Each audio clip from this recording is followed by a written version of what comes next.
Good morning everyone. Good morning, good morning, good morning. जय श्री कृष्णा। कैसे हैं आप सब लोग? एवरीबडी फटाफट से मुझे बताएंगे क्या मेरी आवाज़ आपको आ रही है? चलो भाई चलो, फटाफट से बोलेंगे। Good morning everybody, good morning. जो बच्चे गुड मॉर्निंग बोल रहे हैं, यस।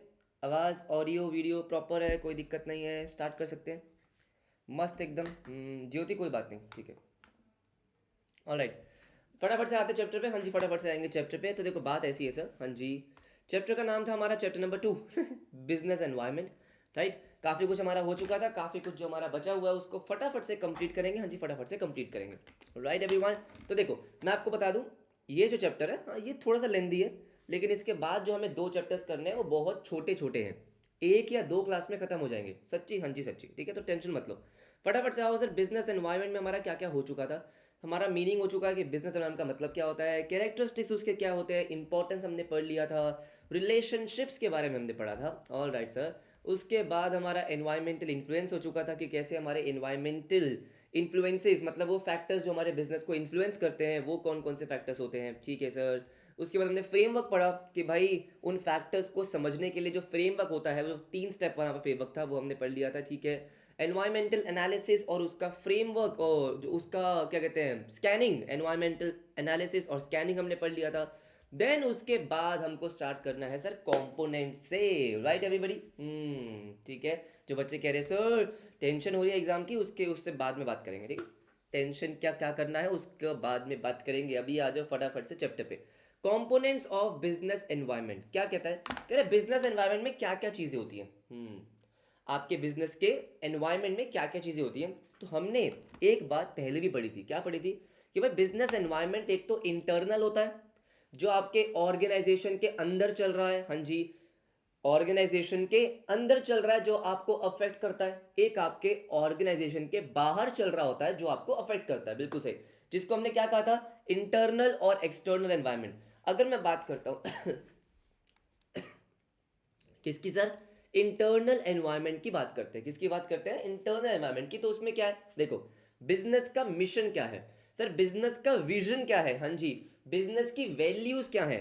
जैसे अगर हम बात करते हैं टाटा की, हाँ, तो टाटा को हम किससे एसोसिएट करते हैं कि यार टाटा का जो कॉरपोरेट कल्चर है, टाटा की जो वैल्यूज है, हाँ जी, वो बहुत बढ़िया है, मजा आ जाता है, हाँ जी, ये सुनो राइट। तो कह रहे जो आपके इंटरनल बिजनेस के अंदर जो चल रहा है, जैसे उसका वैल्यू सिस्टम क्या है, उसके मिशन और ऑब्जेक्टिव्स क्या हैं, वो करना क्या चाह रहे हैं सर, उसका ऑर्गेनाइजेशन का कॉर्प जो कल्चर होता है।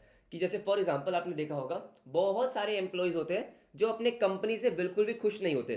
सैटरडे को भी काम करना है सर, छुट्टी हो गई है घर आके भी काम कर रहे हैं, हाँ, संडे को भी काम कर रहे हैं, सुबह मीटिंग, शाम को मीटिंग, रात को मीटिंग, फिर सुबह मीटिंग, शाम को मीटिंग, वो खुश नहीं होते, हाँ। लेकिन कुछ कंपनीज क्या बोलते हैं, कुछ कंपनीज बोलते हैं कि सुनो, 6 बजे के बाद तुमको फोन नहीं आएगा ऐसा होता है, हाँ ऐसा होता है कि कुछ कंपनीज बोलते हैं कि टेंशन मत लो, सैटरडे संडे तुमको ऑफिस का फोन नहीं उठाना। मेरे ऐसे कुछ बेटा दोस्त हैं, ऐसी कंपनीज में वो काम करते हैं कि जहां पे ये रूल है कि 6 बजे के बाद आपके पास कोई कॉल नहीं आएगा, अगर कॉल आया, हाँ जी, तो आपको मिलेंगे पैसे, सच में, हाँ जी, और जिसने कॉल किया है उसको लगेगी पेनल्टी, ऐसा भी होता है। तो ये क्या है सर, ये कल्चर बन गया एम्प्लॉयज का ध्यान रखने के लिए, ये सर, ताकि एम्प्लॉयज भी खुश रहें। सर कंपनी में आपको खाना मिलता है, सुबह सुबह की चाय मिल जाती है, शाम की कॉफी मिल जाती है, क्या बढ़िया चीज़ है, हाँ। सर गेम्स खिला रहे हैं, फ्राइडे नाइट पार्टी हो रही है, तो ये सब चीज़ें क्या है sir, this is corporate culture. Organisation का स्ट्रक्चर, ऑर्गेनाइजेशन का स्ट्रक्चर क्या होता है, जैसे आपको पता है सर, हम सर एक हायरार्की होती है, क्या होती है, एक हायरार्की होती है, हाँ जी बिल्कुल सही। उसको हम क्या बोलते हैं, उसको बोलते हैं ऑर्गेनाइजेशन स्ट्रक्चर, हाँ जी, ऑर्गेनाइजेशन स्ट्रक्चर। जैसे सर, जैसे आपने अपने कंपनी को क्या कर रखा है, अलग अलग फंक्शंस में डिवाइड कर रखा है कि ये मेरा मार्केटिंग का डिपार्टमेंट है, अच्छा सर ये मेरा ये डिपार्टमेंट है, सेल्स का डिपार्टमेंट है, यहाँ पे सारे सेल्स वाले लोग काम करते हैं, यहाँ पे सारे के सारे फाइनेंस वाले लोग काम करते हैं। तो स्ट्रक्चर क्या है, क्या एम्प्लॉइज डायरेक्टली मैनेजर से कुछ बात कर सकता है या नहीं कर सकता है, ये सुनो। क्या एम्प्लॉय परेशान है तो क्या वो अपनी बात ऊपर तक पहुंचा सकता है, नहीं पहुंचा सकता है। तो ये क्या होता है, ऑर्गेनाइजेशन का स्ट्रक्चर होता है, ठीक है। Quality of human resource is very very important. भाई कंपनी बनती कैसे है, उसके लोगों से बनती है, ये सुनो, जितने अच्छे लोग उतनी बढ़िया company.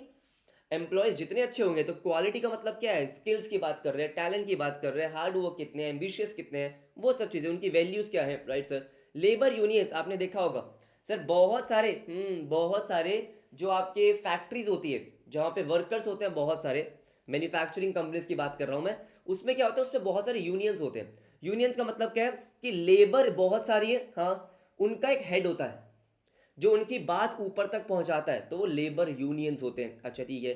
Physical resources, technological capabilities, क्या मतलब हो गया कि भाई कंपनी की कैपेबिलिटीज क्या है इन टर्म्स ऑफ आपका टेक्नोलॉजी हो गया, इन टर्म्स ऑफ आपका मशीन्स, ये लैपटॉप वगैरह जो भी है।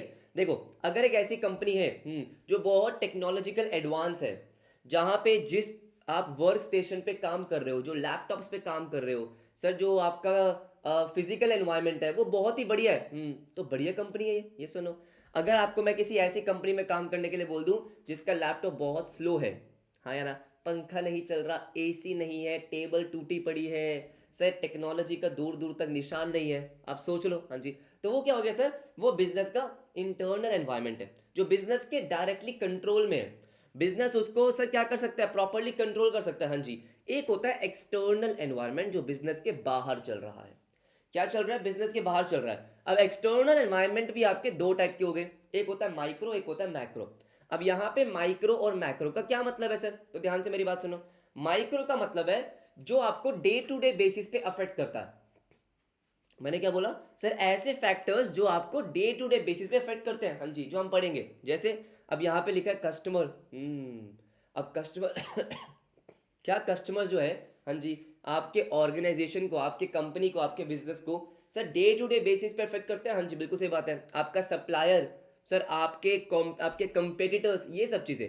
मैक्रो में क्या होता है सर, मैक्रो में लंबी बड़ी पिक्चर होती है, ये सुनो, वो भी आपको अफेक्ट करती है, यस सर, लेकिन डायरेक्टली आपको अफेक्ट नहीं कर रही है, सबको अफेक्ट कर रही है वो, तो वो भी हम पढ़ेंगे। हाँ जी, इन सबको हमें डिटेल में पढ़ना है, हाँ जी, इन सबको हमें डिटेल में पढ़ना है। तो सबसे पहले अगर हम बात करते हैं इंटरनल एनवायरनमेंट की, तो जैसे मैंने आपको बताया सर, इंटरनल एनवायरनमेंट का मतलब क्या है, जो बिजनेस के अंदर एग्जिस्ट करता है, यस सर, जो बिजनेस कंट्रोल कर सकता है, बिल्कुल सही बात है। यस सर, आप फटाफट से पढ़ेंगे, इसको खत्म करेंगे, हाँ जी, इसको खत्म करेंगे। एक बार जल्दी से इसकी रीडिंग लेते हैं, जो इंपॉर्टेंट होगा उसको हाईलाइट करेंगे।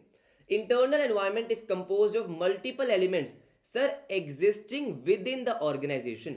एमसीक्यू क्या बन सकता है कि भाई जहां पे लिखा होगा within the organisation, existing within the organisation, वो आपका क्या हो जाता है, वो आपका हो जाता है इंटरनल एनवायरनमेंट, इंक्लूडिंग क्या बोला गया, मैनेजमेंट, हाँ जी, ये सुनो सर, एम्प्लॉइज, कॉर्पोरेट कल्चर, हाँ, ये आपका क्या है सर, ये आपका इंटरनल एनवायरनमेंट है। हाँ जी, बिल्कुल से।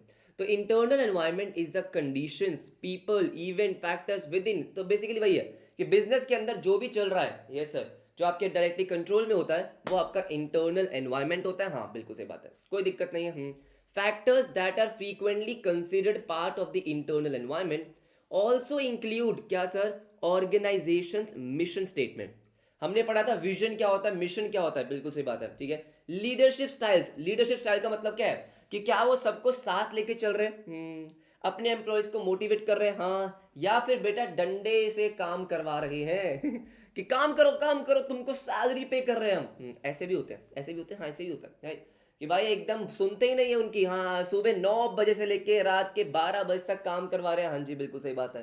सैलरी भी कुछ नहीं दे रहे ढंग से, मतलब बहुत ही बुरा हाल कर रखा है। एक वो है लीडरशिप। एक है कि भाई जो डेली बेसिस पे अपने एम्प्लॉयज को मोटिवेट करके चलते हैं, जिस दिन ज्यादा काम हो जाता है उस दिन आपको पिज्जा खिलाते हैं वो एक अलग लीडरशिप स्टाइल है। अच्छा ठीक है सर, ठीक है। लीड बाय एग्जाम्पल, कि भाई वो खुद भी, ऐसा होता है ना कई कंपनीज में, एम्प्लॉयज को सबसे ज्यादा प्रॉब्लम क्या होती है कि मैनेजर आराम से बैठा है, कुछ नहीं कर रहा, और सारा काम एम्प्लॉयज कर रहे हैं, वो नहीं। हाँ, एक होता है जब मैनेजर्स भी साथ साथ में मेहनत कर रहा है, तो एम्प्लॉयज को भी लगता है कि यार वो हमसे सुपीरियर है, वो भी इतनी मेहनत कर रहा है, तो हमको भी इतनी मेहनत करनी है। आ जाओ। And its organisational culture, culture की हमने बात करी है, बिल्कुल हमने कल्चर की बात करी है, ठीक है सर, ठीक है। We shall study about the internal environment in depth at further levels of the course. ऐसा बोल रहा है कि भाई इंटरमीडिएट में आप पढ़ोगे, अच्छा ठीक है भाई, नहीं पढ़ना हमको आ जाओ फटाफट से। सर इसके बाद क्या है, इसके बाद ये आपको रीड करना है सर, ये एक एनालॉजी है, मतलब एक आपको किसी और एग्जाम्पल के थ्रू, किसी और कहानी के थ्रू आपको ये समझाने की कोशिश कर रहा है कि इंटरनल एनवायरनमेंट क्या होता है। एग्जाम के लिए 0% इंपॉर्टेंट है, लेकिन एक बार पढ़ लेना। इसने एग्जाम्पल किसका लिया है कि एक यूनिवर्स होता है, यूनिवर्स के अंदर बहुत सारी गैलेक्सीज होती है, गैलेक्सीज के अंदर हमारी अर्थ आती है। अच्छा, अर्थ के अंदर इंडिया आता है, इंडिया के अंदर हमारी कंपनी आती है, फलाना ढिंगाना। रीड कर लेना, नहीं तो छोड़ देना। सर ये कुछ नहीं है, इंपॉर्टेंट नहीं है, बिल्कुल इंपॉर्टेंट नहीं है ये। इसके बाद आते हैं सर क्या, एक्सटर्नल एनवायरनमेंट की बात करते हैं। एक्सटर्नल मतलब जो हमारे बिजनेस ऑर्गेनाइजेशन के बाहर चल रहा है, ठीक है। A business does not operate in a vacuum, ये सेम लाइन इसने इसी चैप्टर में 11वीं बार यूज करी है। ठीक है। It has to act and react to what happens outside the factory and within its office walls. भाई उसको सब कुछ क्या करना होता है, कंट्रोल करना होता है, जो बाहर चल रहा है, जो अंदर चल रहा है, सब कुछ। अच्छा ठीक है। The factors that happen outside the business are known as external factors और इन्फ्लुएंसेस। जो आपके बिजनेस ऑर्गेनाइजेशन के बाहर चल रहा है, ये सर, उसको हम क्या बोलते हैं, एक्सटर्नल फैक्टर्स। हाँ जी, एक्सटर्नल फैक्टर्स, ठीक है। This will effect the internal functions. Obviously बात है कि अगर ऑर्गेनाइजेशन के जो बाहर चल रहा है, वो भी आपके बिजनेस के फंक्शंस को अफेक्ट करता है, ये तो हमको पता ही है। सर बाहर क्या चल रहा है, आपके सप्लायर्स के साथ क्या हो रहा है, कॉम्पिटिटर्स आपके क्या कर रहे हैं, गवर्नमेंट क्या कर रही है, आपके कस्टमर्स का टेस्ट एंड प्रेफरेंस किस तरीके से चेंज हो रहा है, वो सब चीज़ें। हाँ जी, बिल्कुल सही बात है, ठीक है। Alright, there are two major types of external environment, जैसे मैंने बोला आपको, एक माइक्रो, एक मैक्रो। माइक्रो और मैक्रो, हाँ जी बिल्कुल सही। The environment in which an organisation exist can therefore be describe. अच्छा देखो ध्यान से मेरी बात सुनो। सर एक बात हम यहाँ पे डिस्कस करेंगे, बिल्कुल डिस्कस करेंगे। मुझे एक बात बताओ, हमने पढ़ा था क्या sir, strength, yes sir, weakness, opportunity और थ्रेट्स। सर ये 4 चीजें होती है, स्वॉट एनालिसिस जिसको हम बोलते हैं। क्या आपको पता है? सर हमने पढ़ा है इसके बारे में, बिल्कुल सही बात है। आपको पता है ना सर, 4 चीजें होती हैं। एक तो आपका स्ट्रेंथ हो गया, आपकी वीकनेस हो गई, आपका अपॉर्चुनिटी आ गया, और आपका स्ट्रेंथ आ गया, यस, और आपका थ्रेट आ गया। हाँ देखो, मुझे एक बात बताओ। सबने सुन रखा है? हाँ, मुझे एक बात बताओ बेटा, जो स्ट्रेंथ है और जो वीकनेस है, वो कौन से एनवायरनमेंट से डिराइव होती है? सर क्या मैं ऐसा बोल सकता हूँ कि जो हमारी स्ट्रेंथ और वीकनेसेस है, ये सर, वो कहीं ना कहीं हमारे इंटरनल एनवायरनमेंट से कनेक्टेड है, स्ट्रेंथ एंड वीकनेस। क्योंकि अगर मेरी स्ट्रेंथ है और मेरी वीकनेस है, ये सर, वो मेरी वजह से है, वो किसी बाहर वाले फैक्टर्स की वजह से नहीं आ रही है। एवरीबडी ये सुनो, मैं क्या कर रहा हूं उसी से मेरी स्ट्रेंथ बनती है, वही मेरी वीकनेस बनती है। आप प्रिपरेशन किस तरीके से कर रहे हो, यस सर, राइट, वही आपकी स्ट्रेंथ है। अगर आप डिसिप्लिन हो, यस सर, आपके अंदर बहुत पेशेंस है, आप बहुत हार्ड वर्किंग हो, बहुत एम्बिशियस हो, हाँ ना, कंसिस्टेंटली रेगुलरिटी से आप पढ़ाई कर रहे हो, बिल्कुल सही, आपका जो रिटेंशन पावर है वो बहुत स्ट्रांग है, आप लंबे टाइम तक फोकस कर सकते हो, ये आपकी स्ट्रेंथ है, जो आपके कंट्रोल में। हाँ जी, जो आपके कंट्रोल में है। वीकनेस क्या है सर, मैं बहुत जल्दी डिस्ट्रैक्ट हो जाता हूँ। मुझे मुझे हर आधे घंटे में कुछ खाने के लिए चाहिए, मैं बाहर का खाना खाता हूँ, मेरे को बहुत नींद आती है। अब बात समझ रहे हो? मुझे हर एक्सक्यूज मी सर, मुझे हर 10 मिनट में इंस्टाग्राम चलाने की आदत है। अब बात समझ रहे हो? ये सर, मैं अपने आप को दूसरों से कंपेयर करता रहता हूँ, करती रहती हूँ, तो वो मेरी वीकनेस है, हाँ, जो डायरेक्टली मेरे कंट्रोल में है। लेकिन अगर हम बात करते हैं किसकी सर, अगर हम बात करते हैं अपॉर्चुनिटीज और थ्रेट्स की, वो कहाँ पे एग्जिस्ट करती है सर, वो हमारे एक्सटर्नल एनवायरनमेंट में एग्जिस्ट करती है। Opportunities, yes sir, and threats. बात तो सही है, बात तो सही है, बात तो सही है। हाँ, जैसे अगर मैं अगर बात करूं सर, जब कोविड आया, हाँ, तो कोविड आना, जियो का लॉन्च होना, ये सब एक्सटर्नल एनवायरनमेंट में था, और ये मुझे क्या लगा कि मेरे लिए अपॉर्चुनिटीज है। हाँ जी, बिल्कुल सही बात है। ये सुनो, मेरे साथ साथ और भी मेरे चैनल्स, और भी अकाउंटेंसी के चैनल्स ओपन हो गए। हाँ जी, वो मेरे लिए थ्रेट्स है। ये सर, जो बाहर चल रहा है वहीं से मेरी अपॉर्चुनिटी और मेरी थ्रेट्स आती है। तो लॉजिकली होना क्या चाहिए सर, मुझे अपनी स्ट्रेंथ का यूज करना चाहिए, ताकि मैं अपने वीकनेस पे काम कर सकूं, उसको कम कर सकूं, वीकनेस का इफेक्ट कम कर सकूं, और अपनी स्ट्रेंथ का यूज करके अपॉर्चुनिटीज को ग्रैब कर सकूं और थ्रेट को मिनिमाइज कर सकूं। Everybody agree? दोबारा सुनेंगे? हाँ दोबारा सुनेंगे। सर आइडियल सिचुएशन क्या होती है कि आपको हमेशा अपनी स्ट्रेंथ पे खेलना चाहिए। सर आइडियल सिचुएशन क्या है? अपनी स्ट्रेंथ पे खेलो। हाँ, जो आपकी स्ट्रेंथ है उसको यूज करो अपने वीकनेसेस को कम करने के लिए, उसका इफेक्ट कम करने के लिए, अपॉर्चुनिटीज को ग्रैब करने के लिए, यस, और थ्रेट्स को मिनिमाइज करने के लिए। क्या ऐसा ही होना चाहिए? हाँ जी, ऐसा ही होना चाहिए। अगर मेरी स्ट्रेंथ है सर, मैं बहुत डिसिप्लिन्ड हूं, मैं बहुत फोकस्ड हूं, तो मैं क्या करूंगा सर, मैं काम करूंगा, उसी को यूज करूंगा अपने वीकनेस को कम करने के लिए। सर डिस्ट्रैक्शंस को कम करने के लिए यूज करूंगा, हाँ जी। अगर बाहर कोई अपॉर्चुनिटी आ रही है तो उसको ग्रैब करूंगा अपनी स्ट्रेंथ को यूज करके, थ्रेट्स को मिनिमाइज करेंगे, हाँ जी थ्रेट्स को मिनिमाइज करेंगे। अब बात समझ रहे हो? जैसे अगर मैं अपना एग्जांपल लेता हूँ, मैं अपने बिजनेस का एग्जांपल लेता हूँ, तो सर क्या हुआ, मेरी स्ट्रेंथ क्या है, मेरी स्ट्रेंथ है कि मैं बस पढ़ाना चाहता हूँ, मुझे लगता है मैं अच्छा पढ़ा लेता हूँ, ये सुनो सर, मैं कॉन्टिन्यूसली काफ़ी टाइम तक पढ़ा सकता हूँ, कॉन्सेप्ट क्लैरिटी में दे सकता हूँ, स्टोरी बिल्ड कर सकता हूँ, जो भी है, यस सर। तो ये मेरी स्ट्रेंथ हो गई, इसका मैं यूज़ करूंगा, क्या यूज़ करूंगा, जो भी एनवायरनमेंट में अपॉर्चुनिटी है। अगर सीए फाउंडेशन की क्लासेस बच्चों को चाहिए तो मैं उस अपॉर्चुनिटी को ग्रैब करूंगा और मैं पढ़ाऊंगा। अगर और भी मेरे कॉम्पिटिटर्स हैं, हाँ जी, तो मैं क्या करूंगा, अपनी स्ट्रेंथ का यूज़ करूंगा और उनके थ्रेट्स को मिनिमाइज करूंगा, सर उनसे ऊपर उठने की कोशिश करूंगा। तो यही सब होता है, हाँ जी यही सब होता है। तो देखो यहाँ पे क्या लिखा हुआ है सर, बहुत ही बेसिक बात है, बहुत बेसिक बात है, ठीक है। कह रहे थे environment in which an organisation exist can therefore be described in terms of opportunities and threats. क्या बोल रहा है, अपॉर्चुनिटीज एंड थ्रेट्स जो कहाँ पे होते हैं, एक्सटर्नल एनवायरमेंट में होते हैं। सर वेरी इंपॉर्टेंट, अपॉर्चुनिटीज और थ्रेट्स कहाँ पे होते हैं, एक्सटर्नल एनवायरनमेंट में, हाँ जी ठीक है सर, ठीक है। और जो आपका स्ट्रेंथ और वीकनेस है, existing in the internal environment, absolutely correct. Sir बात में दम है, हाँ जी बात में बहुत दम है, बहुत दम है, ठीक है। अब इनके बारे में पढ़ेंगे कि स्ट्रेंथ क्या होता है, वीकनेस क्या होती है, अपॉर्चुनिटी क्या होती है, और हमारा थ्रेट्स क्या होता है। अगर मैं स्ट्रेंथ की बात करता हूँ तो स्ट्रेंथ की बात क्या है कि मेरे अंदर क्या कैपेबिलिटीज है, हाँ वो मेरी स्ट्रेंथ है।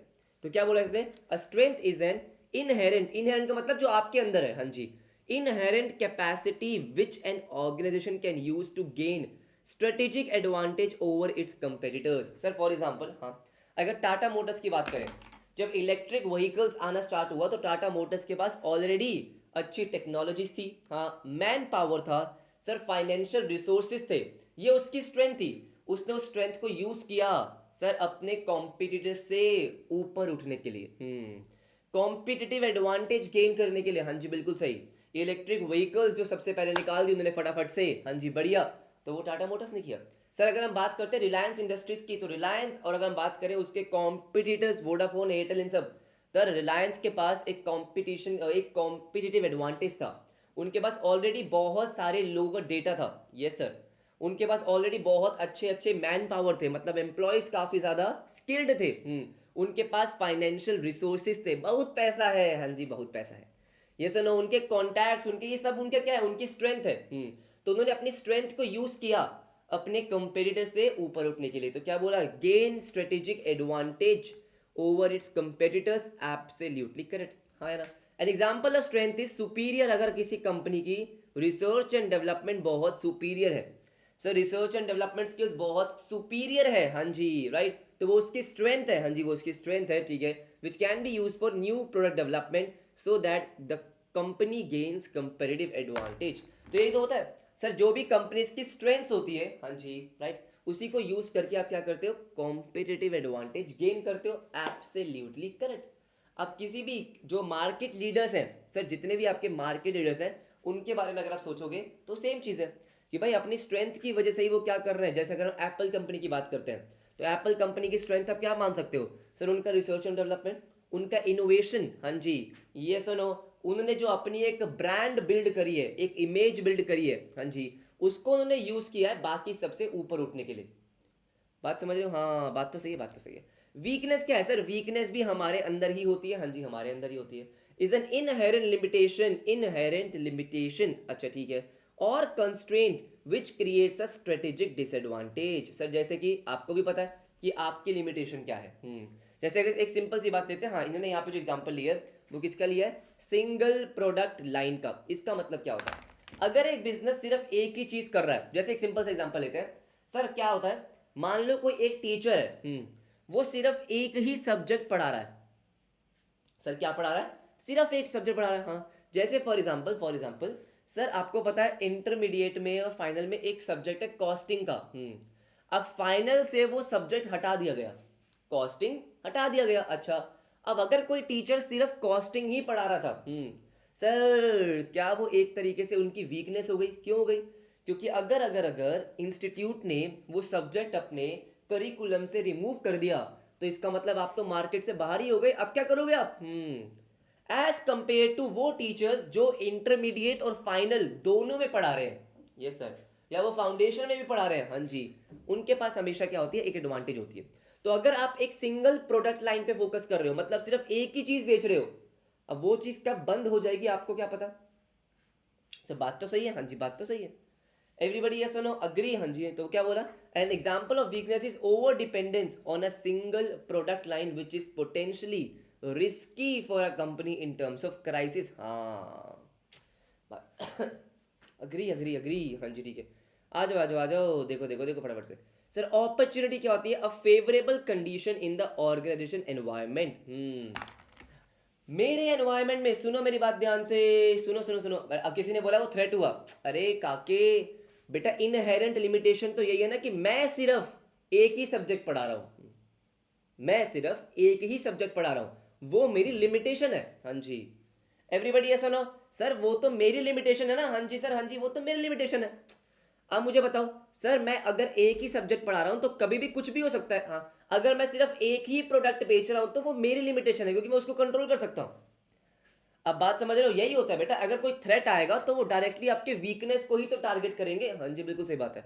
लेकिन लिमिटेशन तो आप ही के अंदर है ना, कि आप पढ़ा तो सिर्फ एक ही सब्जेक्ट रहे हो, आपकी प्रॉब्लम है।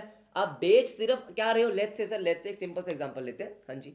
लेट्स से सर, कोई ऐसा बिजनेस है जो, मान लो जो पहले, सर पहले जो मोटे मोटे टीवी आते थे, आपको याद है एवरीबडी, यस सर, उनका रिमोट बेचते थे। हमारे यहाँ पे थे बेटा, एक अंकल थे, यस सर, शर्मा अंकल थे वो क्या करते थे, वो टीवीज का रिमोट बेचते थे। टीवीज का रिमोट, मुझे नहीं पता आपने कभी खरीदा या नहीं खरीदा। अब मुझे एक बात बताओ, अगर अगर अगर अगर अगर एवरीबडी, यस सर, जो वो टीवीज का रिमोट बेचते हैं, आज उनकी डिमांड बहुत कम हो गई है। क्यों कम हो गई है, क्योंकि सर पहली बात, यस, स्मार्ट टीवीज आ गए हैं, बहुत सारे रिमोट्स आपके फोन से भी कंट्रोल हो जाते हैं, हाँ जी। अब क्या हो गया, जो आपके वो लग गए हैं टाटा स्काई वाले, उनके साथ वो रिमोट आता है, तो जो भी है, यस सर, अब वो रिमोट मुझे लगता नहीं है इतना बिकते हैं, नहीं बिकते ना, नहीं बिकते। ये सुनो, अगर आप सिर्फ टीवीज का रिमोट बेच रहे हो तो अब, क्योंकि सर वो पुराने टीवी सब आउटडेटेड हो गए हैं, उनका रिमोट कोई खरीदता ही नहीं है, हाँ जी, कोई खरीदता ही नहीं। तो कहने का मतलब क्या है, कहने का मतलब ये है कि आपकी लिमिटेशन थी कि आप सिर्फ एक ही प्रोडक्ट पे फोकस कर रहे हो, भाई गलत बात है ना, एक ही सब्जेक्ट पढ़ा रहे हो, हाँ गलत बात है। जैसे अगर आप सीएस की बात कर लो, हाँ जी, मान लो बेटा कोई एक चार्टर्ड अकाउंटेंट है, सर एक चार्टर्ड अकाउंटेंट है, यस सर यस। अब वो क्या कर रहा था, वो सिर्फ और सिर्फ, एवरीबडी, हाँ जी सर, वो सिर्फ क्या कर रहा है, वो सिर्फ इनकम टैक्स रिटर्न फाइल करता है, only income tax return, ITR, only income tax return, हाँ। कि भाई सिर्फ और सिर्फ मैं क्या करता हूं, मैं दुनिया की इनकम टैक्स रिटर्न फाइल करता हूं। अब क्या हुआ सर, अब क्या हुआ, हमारी गवर्नमेंट क्या कर रही है सर, हमारी गवर्नमेंट कॉन्टिन्यूसली काम कर रही है क्या, कि इसको जितना सिंप्लीफाई कर सके उतना सिंप्लीफाई कर दे। मतलब आज की डेट में अगर कोई ऐसा इंडिविजुअल है, हाँ जी, जिसके जो ज्यादा पैसे नहीं कमाता, उसकी इनकम टैक्स रिटर्न फाइल करना बहुत आसान हो गया है। आज की डेट में बहुत सारे लोग अपने आप इनकम टैक्स रिटर्न फाइल कर लेते हैं, क्या बात कर रहे हो, हाँ, क्योंकि सब कुछ ऑटोमेटिकली आ जाता है। तो इसका मतलब क्या है सर, क्या वो उसके लिए एक बहुत बड़ा डिसएडवांटेज होने वाला है, हाँ, क्योंकि उसने सिर्फ एक ही चीज पे फोकस किया। अब समझ में आ गई बात, आ जाओ फटाफट से आ जाओ, ये उसकी वीकनेस हो गई, ठीक है। देखो, an opportunity is a favourable condition in the organisation environment. अब इसका मतलब क्या है, अपॉर्चुनिटी क्या होती है कि भाई जो एनवायरमेंट में है, एक्सटर्नल एनवायरमेंट में आपके लिए फेवरेबल है। सर क्या है, आपके लिए फेवरेबल है, हाँ जी बिल्कुल सही।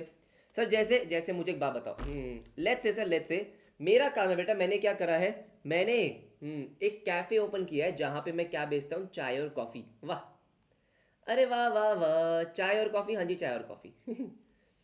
अब देखो, सुनो सुनो सुनो, गुड़गांव में क्या होने लग गया, लेट्स से गुड़गांव में, सर गुड़गांव में मौसम आजकल हमेशा ठंडा ही रहता है। लेट्स से सर, इस बार क्या हुआ, इस बार, हाँ जी, जो हमारा विंटर सीजन है, हाँ, वो 3-4 महीने की जगह 6 महीने खिंच गया। मतलब सर, मतलब ये कि सर गर्मियां जल्दी से पड़ी नहीं है। अब सोचो, ध्यान से सोचो, यस सर, अगर मेरा चाय कॉफी का बिजनेस है, हाँ, और बहुत ज्यादा बारिश होने लग गई है, सर क्या होने लग गई है, बढ़िया बारिश हो रही है, यस सर, मौसम ठंडा ठंडा कूल कूल हो रहा है, क्या वो मेरे बिजनेस के लिए एक अपॉर्चुनिटी है, क्यों सर, अरे क्योंकि भाई अगर बिजनेस ठंडा ठंडा कूल कूल रहेगा तो लोग ज्यादा चाय कॉफी पियेंगे, हाँ ज्यादा चाय कॉफी पियेंगे। सर बात में दम है, हाँ बात में बिल्कुल दम है, ये सर। तो मतलब आपके बाहर क्या हो रहा है, सर बाहर क्या हो रहा है, हाँ जी, जिससे आपको एडवांटेज मिल रहा है, जो आपके फेवरेबल में है, आपके फेवर में है, हाँ जी आपके फेवर में है। अगर मैं पढ़ा रहा हूँ, सुनो सुनो सुनो, हाँ पकोड़े वकोड़े बेचेंगे बेटा, बिल्कुल यस सर। अगर मैं पढ़ा रहा हूँ, हाँ जी मैं पढ़ा रहा हूँ, तो सुनो मेरी बात ध्यान से। Yes sir. अब हुआ क्या, हुआ ये कि स्टूडेंट्स ने ऑफलाइन सेंटर जाना बंद कर दिया, लेट्स से सारे लोग ऑनलाइन आना शिफ्ट हो गए। हाँ सर, क्या ये एक्सटर्नल एनवायरनमेंट में जो हो रहा है वो मेरे लिए फेवरेबल है? हाँ मेरे लिए फेवरेबल है। N opportunity is a favourable condition in the organization's environment which enables it to consolidate and strengthen its position। मतलब अपनी पोजीशन वो क्या कर पा रहे हैं सर, और ज्यादा मजबूत कर पा रहे हैं, और ज्यादा स्ट्रेंथन कर पा रहे हैं। हाँ जी बिल्कुल सही बात है। एग्जांपल क्या दे रखा है, growing demand for the products और services that a company provides. अब देखो कस्टमर का टेस्ट एंड प्रेफरेंस आपके लिए चेंज हो रहा है, फेवरेबल हो रहा है, तो ये तो है तो एक्सटर्नल ना, मैंने थोड़ी कुछ किया है। सर मैं तो पहले भी क्या कर रहा था, मैं तो पहले भी पढ़ा ही रहा था। सर मैंने तो पिछले साल भी पढ़ाया, हाँ उससे पिछले साल भी पढ़ाया, लेकिन अब क्या हो रहा है सर, अब मान लो कि मेरे प्रोडक्ट की डिमांड बढ़ रही है, क्लासेस की डिमांड बढ़ रही है, तो मैं तो बेटा वही पढ़ा रहा हूँ, हाँ लेकिन अब स्टूडेंट्स को मेरा पढ़ाना पसंद आ रहा है सर, डिमांड चेंज हो रही है, डिमांड बढ़ रही है, तो हो तो बेटा ये एक्सटर्नल एनवायरनमेंट में ही रहा है ना। हाँ जी बिल्कुल सही बात है, अपॉर्चुनिटी, हाँ जी अपॉर्चुनिटी। ऑलराइट, लास्ट हमारा क्या होता है, थ्रेट। ओहो सर, थ्रेट का मतलब क्या हो गया, थ्रेट का मतलब हो गया आपका unfavourable condition in the organisation environment. Yes sir, yes ठीक है, जिससे क्या क्रिएट होगा sir, risk, damage to the organisation. अच्छा सर, जैसे कि मार्केट में नए कंपेटिटर्स आ गए हैं, जो टेक्नोलॉजी आप यूज कर रहे थे वो टेक्नोलॉजी अब आउटडेटेड हो गई है, ज्यादा बेटर टेक्नोलॉजी आ गई है, बड़े बड़े कंपेटिटर्स आ गए हैं, ओहो हो बेटर क्वालिटी प्रोडक्ट्स के साथ आ चुके हैं वो। अब मुझे एक बात बताओ बेटा, मुझे एक बात बताओ, ये सुनो, अगर मेरे कंपेटिटर्स, यस सर, उनके पास पैसे ज़्यादा है, उनके पास रिसोर्सेज ज़्यादा है, उनके पास टीम बड़ी है, क्या वो मेरे लिए थ्रेट है? हाँ मेरे लिए थ्रेट है। एवरीबडी ये सुनो, हाँ बात सिंपल सी है, बहुत सिंपल सी है। जैसे मैंने आपको बोला चाय कॉफ़ी का बिजनेस, अब चाय कॉफ़ी का बिजनेस ठप हो गया, क्यों ठप हो गया?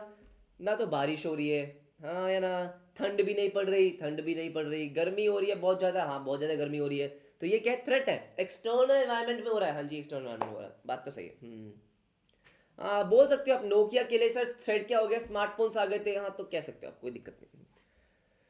बात तो सही है सर, बात तो सही है। हाँ आ जाओ, जैसे फॉर एग्जांपल, हाँ वोडाफोन आइडिया के लिए, एयरटेल के लिए कौन थ्रेड था सर, जियो हाँ है ना, बिल्कुल सही। अब ऐसे ही क्या हो रहा है सर, अगर मान लो अगर जियो अपना लैपटॉप लॉन्च करेगा, सर जियो ने क्या बोला, हम सस्ते सस्ते बढ़िया बढ़िया 25-30 हज़ार के लैपटॉप दे देंगे आपको, हाँ तो वो बाकी के लिए सर, डेल के लिए, लेनोवो के लिए, वो सब क्या, एचपी के लिए वो थ्रेट है? हाँ सर वो थ्रेट है। उसने बोला कि भाई हम अब घर में आपको वाईफाई देंगे बढ़िया, हाँ सर वो जो आपके लोकल नेटवर्क्स हैं, एयरटेल है, उस सब के लिए थ्रेट हो गया, हाँ उस सब के लिए थ्रेट हो गया, ठीक है आ जाओ। And understanding of the external environment, yes in terms of the opportunity and threats, and internal environment in terms of strength and weakness. Same बात इसने पहले भी बोली थी, इसने फिर लिख दी, पता नहीं क्यों लिख दी है, ठीक है। इज क्रूशल फॉर एग्जिस्टेंस, अच्छा यहाँ पे लिख दो, क्या क्यों क्रूशल है, existence, growth and profitability. MCQ कैसे बनेगा, सेम चीज, आपके पास 3 फिल इन द ब्लैंक्स होंगे, आपको ये लाइन दे देंगे, हाँ और आपके पास क्या होंगे sir, 3 fill in the blanks, और ये क्या होंगे, एग्जिस्टेंस, सर एग्जिस्ट करने के लिए इंपॉर्टेंट है, उसके बाद ग्रोथ के लिए, प्रॉफिटेबिलिटी के लिए। देखो स्ट्रेंथ्स आपकी होनी चाहिए बहुत ही बढ़िया, जिससे आप क्या कर सको सर, जिससे आप अपॉर्चुनिटीज को ग्रैब कर सको, थ्रेट को मिनिमाइज कर सको। एग्जिस्ट करने के लिए सर, आज के कंपेटिटिव एनवायरनमेंट में एग्जिस्ट करने के लिए मुझे बताओ बेटा, अगर मैं अच्छा नहीं पढ़ाऊंगा, अगर मेरी स्ट्रेंथ्स मेरे पास नहीं है, हाँ तो क्या आप मेरे पास आओगे? क्यों आओगे, क्या मेरे चाचा के बेटे हो आप सर ऐसा तो नहीं है ना, हाँ जी ऐसा तो नहीं है। ये सुनो, तो अगर मुझे मार्केट में एग्जिस्ट करना है, तो सर मुझे स्ट्रेंथ्स अपनी इंक्रीज करनी पड़ेगी, बिल्कुल सही बात है। ये सुनो, हाँ है ना, वीकनेसेस कम करनी पड़ेगी, अपॉर्चुनिटीज को ग्रैब करना पड़ेगा, थ्रेट्स को मिनिमाइज करना पड़ेगा, एग्जिस्ट करने के लिए, ग्रो करने के लिए और प्रॉफिटेबल बनने के लिए इंपॉर्टेंट है। ये सर बिल्कुल इंपॉर्टेंट है, ठीक है। Point to remember is strengths and weaknesses are internal aspects, ये हम पहले भी लिख चुके हैं, ठीक है। अपॉर्चुनिटी थ्रेट्स आपके एक्सटर्नल है, ये हमने लिख दिया, ठीक है। इसके बाद क्या बोलता है, स्वॉट एनालिसिस। इसका मतलब क्या है कि भाई आपको आपको पता है आपकी स्ट्रेंथ क्या है, वेरी गुड, आपको पता है आपकी वीकनेस क्या है, वेरी गुड, अपॉर्चुनिटीज आपको पता है, थ्रेट आपको पता है, उसका एनालिसिस करो, मतलब सर उसको किस तरीके से आपको अपने फेवर में यूज करना है, वो आपको सोचना पड़ेगा कि भाई मेरी स्ट्रेंथ क्या है, मेरी स्ट्रेंथ है बैटिंग करना, क्या करना, बैटिंग करना, सर मेरी स्ट्रेंथ ज़्यादा बैटिंग है, तो अगर मैं टॉस जीता तो मुझे पहले बैटिंग करनी पड़ेगी। हाँ, अब बात समझ रहे हो? ये सुनो, तो आपको अपनी स्ट्रेंथ पे खेलना है। हाँ जी, अपनी स्ट्रेंथ पे खेलना है। तो देखो ध्यान से, a systematic approach to understanding the environment is the स्वॉट analysis. Systematic approach to understanding the environment is the स्वॉट, कि अपने आप को समझने के लिए और बाहर वालों को समझने के लिए आपका स्वॉट एनालिसिस बहुत जरूरी है। हाँ जी, ठीक है। कह रहा है बिजनेस फर्म्स अंडरटेक स्वॉट एनालिसिस टू अंडरस्टैंड। देखो मैंने सेम बात बोली है, चीटिंग कर रहा है ये सर। बिजनेस फर्म्स अंडरटेक स्वॉट analysis to understand external and internal environment, अंदर बाहर दोनों को समझने के लिए। हाँ जी, बिल्कुल सही बात है, ठीक है। स्वॉट इज द एक्रोनिम ऑफ, हरे पता है रे हमको। Through such an analysis the strength and weakness, ये सर देखो क्या बोला, इससे इंपॉर्टेंट चीज यही है। कह रहे strength and weakness existing within the organisation can be matched with the opportunity and threats operating in the environment so that an effective strategy can be formulated. सबसे इंपॉर्टेंट चीज यही है कि आपको देखना पड़ेगा आपकी स्ट्रेंथ क्या है, आपकी वीकनेस क्या है, आपकी एनवायरमेंट में अपॉर्चुनिटी थ्रेट्स क्या है, और किस तरीके से आपको उसके अंदर क्या करना है, एग्जिस्ट करना है, ये सर ग्रो करना है और प्रॉफिटेबल बनना है। No problem sir, no problem, ठीक है ठीक है। आ जाओ नेक्स्ट देखो। सर ये चीज जो इसने बोली है बहुत अच्छी चीज बोली है। क्या बोला? कह रहा है स्ट्रेंथ को यूज करके, यूजिंग स्ट्रेंथ, हाँ हमें क्या करना है, हमें अपने वीकनेस के इम्पैक्ट को कम करना है। अपनी स्ट्रेंथ को इतना बढ़ा लो कि आपकी वीकनेस कम लगे। एक सिंपल सा एग्जांपल दूं, बड़ा फनी एग्जांपल है सर, बड़ा ही फनी एग्जांपल है, लेकिन एक बहुत अच्छा एग्जांपल है। क्या एग्जांपल है कि भाई एक कॉमेडियन है, उसका नाम मैं क्या ही लूंगा सर, आपको पता ही है। कॉमेडियन ने क्या बोला कि यार मैं अच्छा नहीं दिखता, राइट, मेरा कलर फेयर नहीं है, अच्छा, मेरी बॉडी अच्छी नहीं है, हाँ ये मेरे वीकनेस है, मेरा फिजिकल लुक्स अच्छा नहीं है, हाँ लेकिन लेकिन लेकिन मुझे पता था कि भाई अगर ये मेरी वीकनेस है, हाँ तो मैं अपनी स्ट्रेंथ को सर, मैं अपनी स्ट्रेंथ को इतना बढ़ा लूंगा कि लोग मेरी वीकनेस ही भूल जाएंगे। अब बात समझ रहे हो कि मेरी वीकनेस क्या है? मेरी वीकनेस है कि मैं अच्छा नहीं दिखता। अच्छा ठीक है सर, ठीक है, ऑल राइट सर। मेरे सर पे बाल नहीं है, ये मेरी वीकनेस है, all right sir, all right, कोई दिक्कत नहीं है। बॉडी बॉडी नहीं है, अच्छा सर, लेकिन किंतु परंतु मैं इतना अच्छा काम करूंगा, मैं अपने आर्ट पे इतना काम करूंगा, मैं इतने अच्छे जोक्स लिखूंगा, इतनी अच्छी स्टोरी बिल्ड करूंगा कि लोग सिर्फ उस पे ध्यान देंगे और वीकनेस को भूल जाएंगे। तो ये वही बोल रहा है सर, ये वही बोल रहा है। हाँ जी सर, हाँ जी, ये वही बोल रहा है। बच्चों ने बोला एग्जाम्पल ही तो अच्छा एग्जाम्पल आपकी स्ट्रेंथ है। देखो फॉर एग्जाम्पल सर, हो सकता है, क्या हो सकता है मेरे पास स्मार्ट बोर्ड नहीं है, लेट्स से, अच्छा ठीक है, आईपैड नहीं है, लेट्स से, अभी ज्यादा बच्चे नहीं पढ़ रहे, अच्छा लेट्स से, लेकिन मेरी स्ट्रेंथ क्या है? जैसे बच्चों ने बोला सर आप एग्जाम्पल बढ़िया देते हो, तो मुझे पता है भाई, मुझे अपनी टीचिंग को इतना बेटर कर लेना है कि बाकी जितनी वीकनेस है, हाँ वो सब क्या हो जाए सर, इग्नोर हो जाए। तो वही बोल रहा है यूजिंग योर स्ट्रेंथ, अच्छा, minimise the impact of weakness, अपने वीकनेस का इंपैक्ट बहुत ही कम कर दो, ठीक है। कैपिटलाइज द अपॉर्चुनिटीज, जितने भी अपॉर्चुनिटी आपके एनवायरमेंट में एग्जिस्ट करती है उसको ग्रैब कर लो और थ्रेट्स को मिनिमाइज कर दो। न्यूट्रलाइज का मतलब क्या होता है कि उसको बिल्कुल मिनिमाइज कर देना कि भाई थ्रेट का आपके बिजनेस पे कोई इंपैक्ट ही नहीं आएगा, कॉम्पिटिटर को जो करना है कर ले, कुछ नहीं उखाड़ सकता वो मेरा। आप बात समझ रहे हो? तो ये सबसे इंपॉर्टेंट चीज है। राइट एवरीबॉडी, हाँ जी, तो यहाँ पे लिखा था an effective organisational strategy therefore is the one, जो क्या बोलता है sir, capitalise on the opportunity, opportunity को ग्रैब कर लो, अच्छा, अपनी स्ट्रेंथ को यूज करके। और क्या करो सर, थ्रेट्स को मिनिमाइज करो, हाँ जी, थ्रेट्स को मिनिमाइज करो, वीकनेस का इंपैक्ट कम कर दो, हाँ जी बिल्कुल सही सर, ये लाइफ का मंत्र है, हाँ जी ये लाइफ का मंत्र है कि जहां पे आपको लगे आपकी वीकनेस सही है, हाँ जी, तो वीकनेस पे इतना फोकस नहीं करना, अपनी स्ट्रेंथ को इतना बढ़ा दो कि वीकनेस का इंपैक्ट बिल्कुल जीरो ही हो जाए। All right sir, all right, क्योंकि वीकनेस तो सब में ही है ना, हाँ वीकनेस तो सब में ही है। यस नो एवरीबॉडी, बात तो सही है, बात तो सही है, आ जाओ आ जाओ आ जाओ। देखो हाँ जी, the process of strategy formulation starts with and critically depends on appraisal. Appraisal का मतलब क्या होता है? एनालिसिस, हाँ जी, of external and internal environment. यही होता है कि भाई अगर आपको बिजनेस की कोई भी स्ट्रैटेजी फॉर्म करनी है तो आपको पता होना चाहिए कि आपकी स्ट्रेंथ, वीकनेस, अपॉर्चुनिटी, थ्रेट्स क्या है। ये बात तो सही है। अब देखो ध्यान से मेरी बात सुनो, इसके बाद आपको क्या बोला है, अब ये तो हमारा क्या हो गया सर, ये हमने पढ़ लिया स्ट्रेंथ, वीकनेस, इंटरनल एनवायरनमेंट, ये जो भी है, राइट। अब हमें किसके बारे में पढ़ना है सर? माइक्रो मैक्रो क्या होता है। पढ़ेंगे आराम से, हाँ जी पहले पढ़ेंगे इसको, आराम से पढ़ेंगे, लेकिन पहले हम किस पे फोकस करेंगे? पहले हम फोकस करेंगे इंटरनल एनवायरनमेंट पे। ये वाला पेज मैंने अभी छोड़ा है, आई नो मैंने छोड़ा है, क्यों सर? क्योंकि माइक्रो मैक्रो किस में आ जाता है सर? एक्सटर्नल में। पहले एक बार इंटरनल एनवायरनमेंट पढ़ लें, हाँ जी बिल्कुल सही बात है सर। इंटरनल एनवायरनमेंट हमने पढ़ लिया, यस सर पढ़ लिया, एक सेकंड रुको, पढ़ लिया क्या हमने? अच्छा ये तो खत्म हो गया, इंटरनल एनवायरनमेंट हमको पढ़ना है, बिल्कुल पढ़ना है, just give me a second guys. Micro आ गया, अच्छा ठीक है, तो माइक्रो पढ़ लेते हैं। All right sir, all right, आओ भाई फटाफट से आ जाओ, छेती छेती आओ, छेती छेती आओ। सर मुझे क्या पढ़ना है, मुझे पढ़ना है एलिमेंट्स ऑफ माइक्रो। तो ये वाला पेज मैं आपको पढ़ा ही देता हूँ, आ जाओ आ जाओ आ जाओ। सुनो मेरी बात ध्यान से, एक बार रिकॉल करते हैं कि अभी तक हमने क्या पढ़ा। सर अभी तक हमने क्या ही पढ़ा है, हमने शुरू किया था कंपोनेंट्स ऑफ बिजनेस एनवायरनमेंट से, कि बिजनेस एनवायरनमेंट का कंपोनेंट्स क्या क्या होते हैं। हमने पढ़ा internal environment. Sir internal environment, हाँ जी, कि बिजनेस का इंटरनल एनवायरनमेंट क्या होता है, आपको कुछ कुछ पता होना चाहिए कि बिजनेस की वैल्यूज क्या है। हाँ जी, अगर वो काम कर रहा है तो क्या सिर्फ वो लालच के उस पर काम कर रहा है या उसके कुछ वैल्यू सिस्टम्स है। हाँ जी, उसका वर्किंग कल्चर क्या है, राइट सर राइट। एम्प्लॉयज जो उसके वर्क फोर्स है उसकी quality, quality of human resources, organisation structure क्या है उसका। हाँ, तो ये सब चीजें क्या होती है जो आपके ऑर्गेनाइजेशन के अंदर ही चल रही है, जो आपके कंट्रोल में है। फिर हमने बात करी एक्सटर्नल की, एक्सटर्नल में दो चीजें, माइक्रो और मैक्रो। अब हम किस पे आ चुके हैं सर, अब हम आ चुके हैं अपने माइक्रो और मैक्रो पे, ठीक है। सर पहली बात ये, हाँ जी, अनफॉर्चुनेटली ये डायग्राम इन्होंने गलत बनाया है। क्या बात कर रहे हो, अरे क्यों सर, क्योंकि मुझे एक बात बताओ, पिछले 2 पेज में इन्होंने 5 बार एक बात लिखी थी। क्या लिखी थी कि स्ट्रेंथ और वीकनेस इंटरनल एनवायरनमेंट में आते हैं, अपॉर्चुनिटी थ्रेट एक्सटर्नल एनवायरनमेंट में आते हैं। हाँ, तो काके यहां पे ऐसा क्यों लिख दिया, मतलब गलत लिख दिया ना ये, कि माइक्रो एनवायरनमेंट में माइक्रो एनवायरनमेंट स्ट्रेंथ और वीकनेस, मैक्रो अपॉर्चुनिटी थ्रेट। तो बेटा ये अनफॉर्चुनेटली गलत हो गया। ओहो, बेटा पीपीटी बना रहे होंगे, पीपीटी बनाते टाइम थोड़ी सी गलती हो गई, कोई बात नहीं, कोई बात नहीं, माफ कर देंगे, हाँ माफ कर देंगे। ना ज़्यादा गुस्सा नहीं करना बेटा, ठीक है, जाने वाला है वैसे भी ये सब्जेक्ट, हाँ ये सब्जेक्ट जाने वाला। ऑल राइट, अब सुनो मेरी बात ध्यान से। माइक्रो के लिए क्या बोला, जैसे मैंने आपको समझाया था। सर माइक्रो के लिए क्या बोला इसने, कि which directly affect the day to day functioning of the firm. हाँ सर, माइक्रो का मतलब है कि हाँ आपके ऑर्गेनाइजेशन के बाहर हो रहा है बेशक, हाँ जी, लेकिन वो आपको डे टू डे बेसिस पे अफेक्ट कर रहा है। जैसे हमने बात करी कस्टमर्स, आपके सप्लायर, कॉम्पिटिटर्स, हाँ जी, ये सब चीज़ें।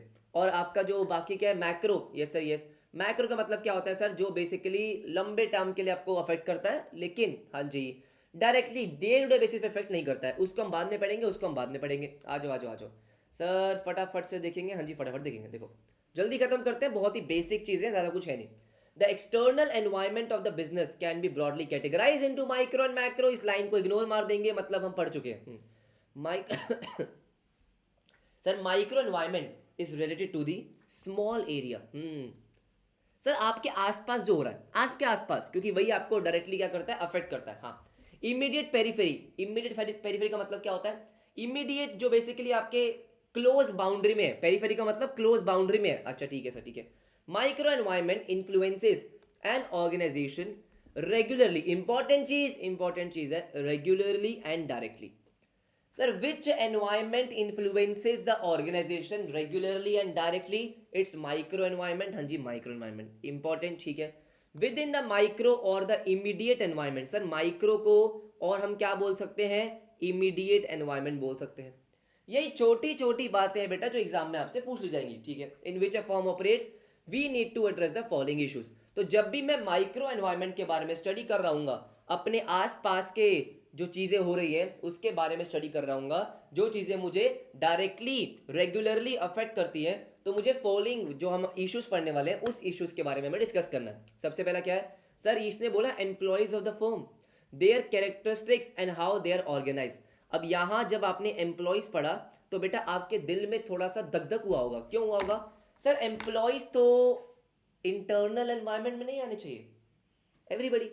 सर इसने यहाँ पे एम्प्लॉयज लिख के ना, हाँ बड़ा कंफ्यूज कर दिया है। तो अभी हम पढ़ेंगे बेटा, अभी हम पढ़ेंगे कि ये एक्सटर्नल किस पॉइंट ऑफ व्यू से बोल रहा है, क्यों वो कैसे बोल रहा है सर, एक बार बताओ ना प्लीज, बताओ ना। हाँ देखो, आपके ऑर्गेनाइजेशन में, यस सर, जितने भी लोग काम कर रहे हैं, ये क्या बोल रहा है, इसका पॉइंट ऑफ व्यू मैं आपको बता रहा हूँ, पीओवी। हाँ जी सर, ये क्या बोल रहा है कि जितने भी लोग काम कर रहे हैं, आ तो वो बाहर से ही रहे हैं ना क्या बोल रहा है, कह रहा है आपके ऑर्गेनाइजेशन में, यस सर, जो एम्प्लॉयज हैं, यस सर, जो डायरेक्टर्स हैं, जितने भी ये लोग हैं, हाँ जी, आ तो वो बाहर से ही काम करने के लिए रहे हैं ना। हाँ, तो इसने उस पॉइंट ऑफ व्यू से बोला है कि ये एक्सटर्नल एनवायरनमेंट में आ रहा है। अरे इसको और पढ़ेंगे, हाँ जी और पढ़ेंगे, टेंशन मत लो, ठीक है। Sir the customer base on which the firm relies for business. अच्छा ठीक है सर, द कस्टमर बेस, हाँ जी कस्टमर बेस, कस्टमर तो सही है, कोई दिक्कत नहीं है। The ways in which firm can raise finance, अगर फर्म को पैसा चाहिए तो वो किस तरीके से रेज कर सकता है। तो ये आपके इश्यूज हैं, हाँ ज़्यादा इंपॉर्टेंट नहीं है, एक बार पढ़ लेना। आपके सप्लायर्स की बात करेंगे हम, यस सर। आपके कम्युनिटी की बात करेंगे, आसपास के लोग की बात करेंगे, कंपटीशन की बात करेंगे। एक बार रीड कर लेना, ज़्यादा कुछ इसमें है नहीं, ज़्यादा कुछ है नहीं। हाँ फटाफट से आते हैं जो हमारे लिए इंपॉर्टेंट है, हाँ जो हमारे लिए इंपॉर्टेंट है। मैं अभी मैक्रो पे नहीं आ रहा हूँ, क्यों नहीं आ रहा हूँ, क्योंकि मुझे माइक्रो पढ़ाना है। क्या पढ़ाना है? माइक्रो। हाँ फटाफट से आ जाओ माइक्रो पे। Sir elements of micro environment, important चीज पहली लाइन में है। क्या सर? माइक्रो को हम टास्क एनवायरमेंट भी बोलते हैं। तो बेसिकली माइक्रो के तीन नाम हो गए एवरीबॉडी। माइक्रो को हम इमीडिएट एनवायरमेंट भी बोलते हैं, टास्क एनवायरमेंट भी बोलते हैं, चाहो तो कहीं लिख लो। इंपॉर्टेंट, हाँ जी इंपॉर्टेंट। देखो जो जो इनके निक नेम्स है ना, हाँ ये इंपॉर्टेंट है।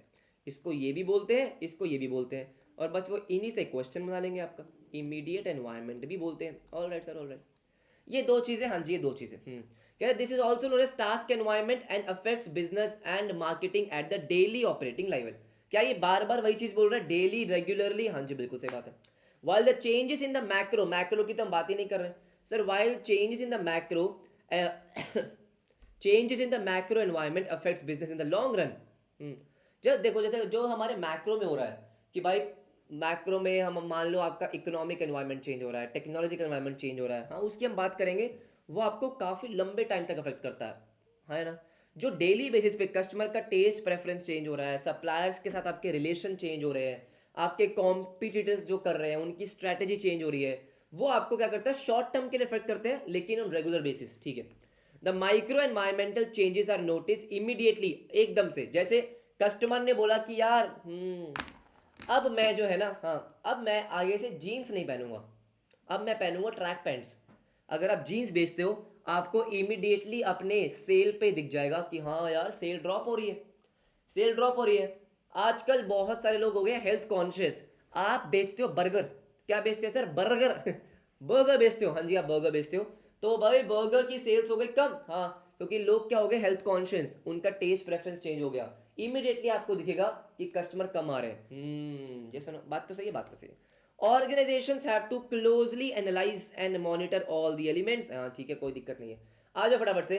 सर सबसे पहला माइक्रो में जो हमें बताया गया है, यहाँ पे लिखा होगा कहीं पे, ये रहा। सर माइक्रो में ये सारे लोग हैं, ये सारे लोग जो माइक्रो में आते हैं, माइक्रो में आते हैं, हाँ जी बिल्कुल सही। क्या बोल रहा है? कस्टमर, हाँ जी। ये जो ऑर्गेनाइजेशन है, हाँ इसको देख के मुझे पता है बहुत लोग परेशान होते हैं, इसको पढ़ेंगे आराम से, टेंशन मत लो, ठीक है। मार्केट, ऑब्वियसली बात है, जो आपके बाहर कस्टमर्स को ग्रुप के कस्टमर्स के ग्रुप को हम क्या बोल देते हैं? मार्केट। इंटरमीडियरीज, हाँ जी, मेरे को सामान बेचना है लेकिन मैं अमेजोन पे लिस्ट करके बेच रहा हूं, तो अमेजोन क्या हो गया? इंटरमीडियरी, बिल्कुल सही बात है। Swiggy Zomato intermediary, competitor supplier, बाकी सब तो ठीक है। हाँ ये एक ऑर्गेनाइजेशन जो है ना, ये हमें ज्यादा परेशान करता है, उसकी कोई दिक्कत नहीं है।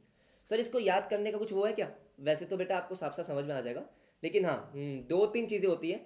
या तो इसको आप याद रखो कॉमिक्स है, हाँ जी, या कॉस्मिक्स, कॉस्मिक। आप उसको देख सकते हो, इसका जो निमोनिम है वो यही बनता है, हाँ जी यही बनता है, ठीक है। कस्टमर, ऑर्गेनाइजेशन, आपका मार्केट, ये कॉमिक्स बन रहा है ना, हाँ कॉमिक्स बन रहा है। वाह सर वाह, क्या बात है। नहीं आ जाओ फटाफट से, आ जाओ। Yes comics, comics. Sir customer की बात करेंगे, कस्टमर का मतलब क्या होता है? हाँ जी आप फटाफट से आ जाओ, डिटेल में पढ़ेंगे। देखो अब यहाँ पे आपको दे रखा है कंज्यूमर्स और कस्टमर्स, तो मुझे सारे बच्चे फटाफट से बताएंगे क्या कंज्यूमर और कस्टमर सेम होते हैं या अलग अलग होते हैं? सर क्या बात कर रहे हो, सेम ही तो होते हैं। कंज्यूमर कस्टमर एक ही तो नाम है, अलग अलग होते हैं। सच्ची? हाँ सच्ची सच्ची सच्ची। सर कंज्यूमर का मतलब क्या होता है? कंज्यूमर का मतलब होता है जो फाइनली उस प्रोडक्ट को कंज्यूम कर रहा है। क्या कर रहा है? कंज्यूम कर रहा है। जैसे फॉर एग्जांपल, हाँ जी बच्चों ने बोला अलग अलग होते हैं, डिफरेंट होते हैं। जैसे मान लो बेटा आपका कोई छोटा भाई बहन है, क्या है? छोटा भाई बहन, अच्छा ठीक है। अब क्या होता है, कुछ भी मंगवाना होता है, अरे मुझे पता है आपको कुछ भी मंगवाना होता है, 100% आप उसी को भेजते होगे कि ये सुन इधर आ, हाँ ये साथ वाले दुकान से चल गोलगप्पे लेकर आ, बर्गर लेकर आ, हाँ जी। आप उससे मंगवाते हो, बेचारे से मजदूरी करवाते हो, हाँ। और खाते कौन है? खाते हम हैं। हम मतलब तुम लोग, मैं नहीं करता ऐसे, अच्छा ठीक है। सर हम खाते हैं, हाँ जी हम खाते हैं। तो मुझे बताओ बेटा, जहां से वो गोलगप्पे लेकर आया, जहां से वो बर्गर लेकर आया, यस सर, वो बर्गर लेकर तो वो आया ना, यस सर। तो वो बर्गर वाली शॉप के लिए कस्टमर कौन है? आपका छोटा भाई बहन। सर कस्टमर कौन है? छोटा भाई बहन। हाँ जी, छोटा भाई बहन। लेकिन उसे कंज्यूम कौन कर रहा है? आप। हाँ, तो कंज्यूमर अलग, कस्टमर अलग, एवरीबडी। हाँ या ना? कह रहे हैं आपको कैसे पता? अरे हर जगह यही होता है बेटा, यही होता है। हाँ जी, यही होता है। जैसे फॉर एग्जांपल, हाँ जी, अगर मैं इस कोर्स की बात करता हूँ, किसकी बात करता हूँ? अगर मैं इस कोर्स की बात करता हूँ तो ऐसे बहुत सारे स्टूडेंट्स थे, हाँ जी, जिनके पेरेंट्स का मेरे पास कॉल आया। Yes sir. पेमेंट किसने करी? पेरेंट्स ने करी। यस। तो जो पेमेंट कर रहे हैं, हाँ जी, वो तो पेरेंट्स हैं। कस्टमर कौन हो गए? पेरेंट्स। लेकिन कोर्स कंज्यूम कौन कर रहा है? सर आप कर रहे हो ना? हाँ जी, आप कर रहे हो। तो कंज्यूमर कौन हो गए? आप हो गए। बात तो सही है, बात तो सही है। सर बचपन में क्या होता था? बचपन में हम जो भी कपड़े पहनते थे, क्या अपने चॉइस के पहनते थे? नहीं। चमकीले पंकूले लाल पीले नीले, हाँ जी। सर वो कौन लेकर आता था? हमारे पेरेंट्स।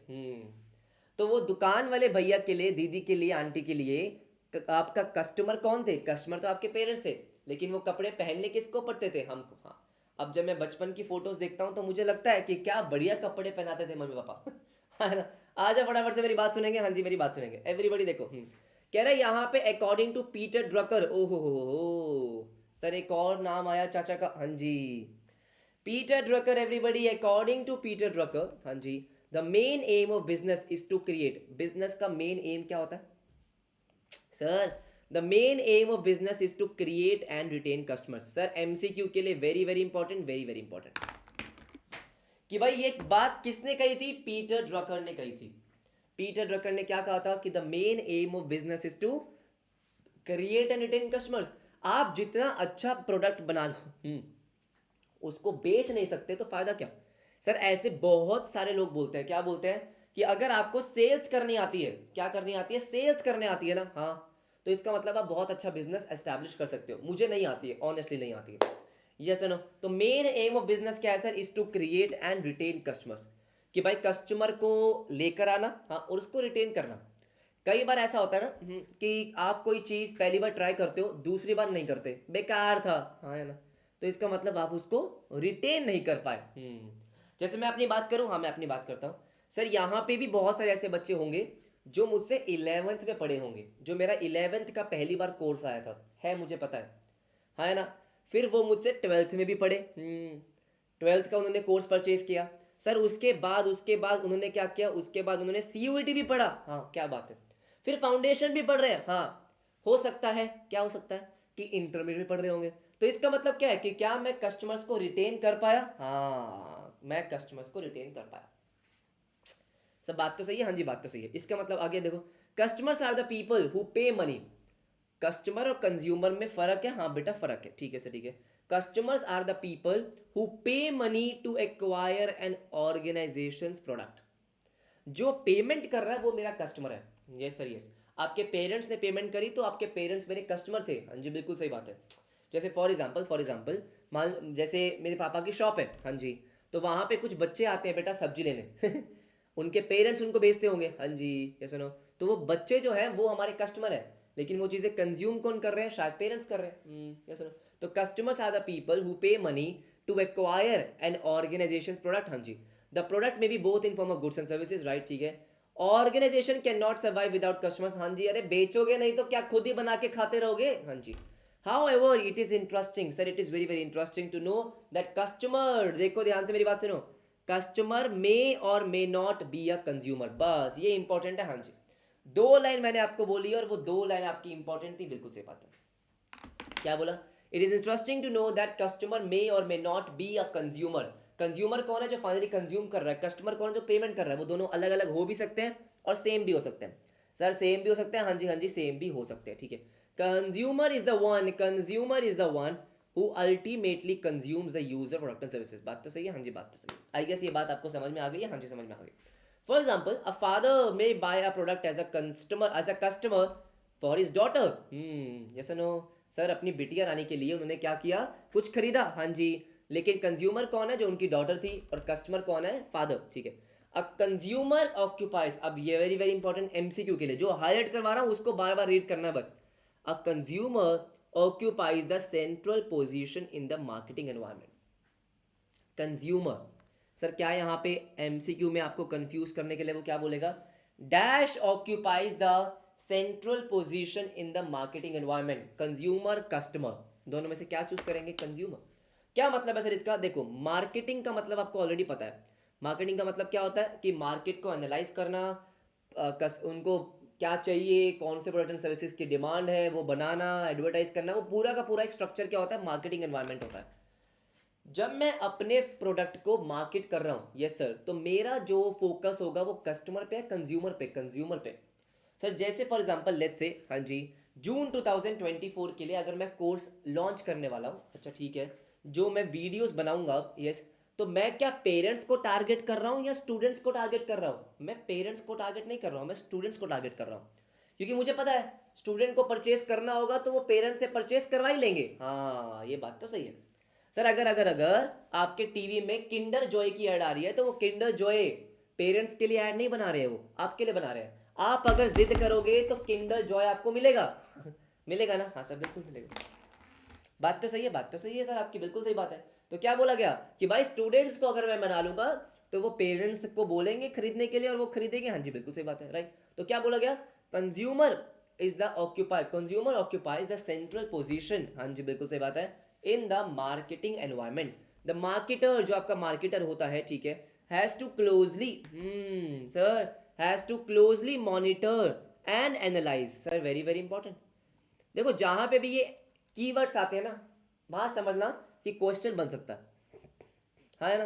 हाँ तो क्या बोला इसने, क्या देखो, the marketer has to closely monitor analyse changes in the consumer test.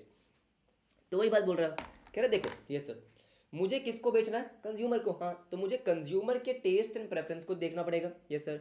उनकी बाइंग हैबिट्स क्या है, कि वो क्या खरीद रहे हैं, उनको क्या पसंद आ रहा है, वो क्यों खरीद रहे हैं, ये सब चीजें मुझे क्या करनी पड़ेगी? Monitor analyse. हाँ जी बिल्कुल सही बात है, देखो ध्यान से।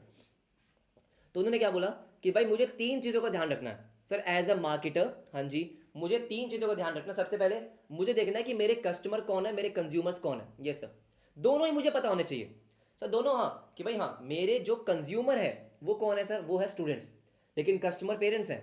तो मेरा फोकस एक्चुअली दोनों पे होगा। सर दोनों पे होगा, हाँ जी दोनों पे होगा। आपने कई बार देखा होगा, क्या देखा होगा सर, कि एक्चुअली में काफ़ी कोचिंग इंस्टीट्यूट्स पेरेंट्स के लिए भी सेमिनार मंगवाते हैं। आईआईटी जेई के जो इंस्टीट्यूट्स होते हैं, यस सर, जो वो ओरिएंटेशन या सेमिनार करते हैं उसमें पेरेंट्स को भी बुलाते हैं, क्योंकि इवेंचुअली पेमेंट तो पेरेंट्स ने करनी है बात समझ रहे हो? तो दोनों पे ही मेरा फोकस होना चाहिए। हाँ दोनों में मेरा फोकस होना चाहिए। What benefits are they looking for, कि भाई क्या चाहिए तुमको? सर तुमको चाहिए क्या ये बताओ। अच्छा, स्टूडेंट्स क्या क्या चाहते हैं? स्टूडेंट्स चाहते हैं कि भाई क्लासेस बढ़िया तरीके से हो जाए, रिवीजन हो जाए, हाँ जी, उनके डाउट्स क्लियर हो जाए, नोट्स वगैरह ये सब चीज़ें। तो ये बेनिफिट्स आपको चाहिए। जब मुझे ये पता चल जाएगा कि हाँ भाई कस्टमर को, कंज्यूमर को ये बेनिफिट्स चाहिए, अच्छा ठीक है, राइट, फिर मैं क्या देखूंगा? उनके बाइंग पैटर्न क्या है। बाइंग पैटर्न का मतलब क्या है कि यार वो खरीदते क्या है। ठीक है, आपको लेट्स से सर, आपको लेट्स से एक सीए की कोचिंग चाहिए, तो ये तो आपका क्या हो गया कि what benefits are they looking for, कि सीए कोचिंग में क्या क्या चाहिए। उसके बाद वो प्रेफर क्या कर रहे हैं सर? वो सस्ती क्लासेस प्रेफर कर रहे हैं, प्रीमियम क्लासेस प्रेफर कर रहे हैं, हाँ या ना? जो ऑलरेडी बहुत ज़्यादा ब्रांडेड है, रिनाउंड है, उसको प्रेफर कर रहे हैं। व्हाट दे प्रेफर, कि भाई जो स्टूडेंट्स हैं वो क्या सोच के क्या खरीद रहे हैं, ज़्यादा प्रेफर क्या कर रहे हैं। तो बहुत ही बेसिक बातें, हाँ जी बहुत ही बेसिक बातें। ये हमारा पहला क्या हो गया, कंज्यूमर या कस्टमर्स। इसके बाद आते हैं कंपेटिटर्स, आपसे कंपीट करने वाले लोग क्या होते हैं? कंपेटिटर्स। हाँ जी बिल्कुल सही बात है। तो कंपेटिटर्स क्या होते हैं? देखो यहाँ पे इंपॉर्टेंट चीज क्या है कि कंपेटिटर्स दो चीजों के लिए होते हैं, दो चीजों के लिए, हाँ, that compete for resources as well as markets. इसका मतलब क्या है, मुझे बताओ बेटा। यस सर, अगर मुझे बिजनेस करना है, राइट, बिजनेस करने के लिए सबसे इंपॉर्टेंट चीज क्या है? मैं मानता हूं मेरे लिए है टीम, मेरे लिए एम्प्लॉयज। हाँ जी, यस नो? तो जो एम्प्लॉयज मुझे चाहिए, talented, yes sir, skilled, hard working, क्या वैसे ही एम्प्लॉयज मेरे कॉम्पिटिटर को भी चाहिए क्या?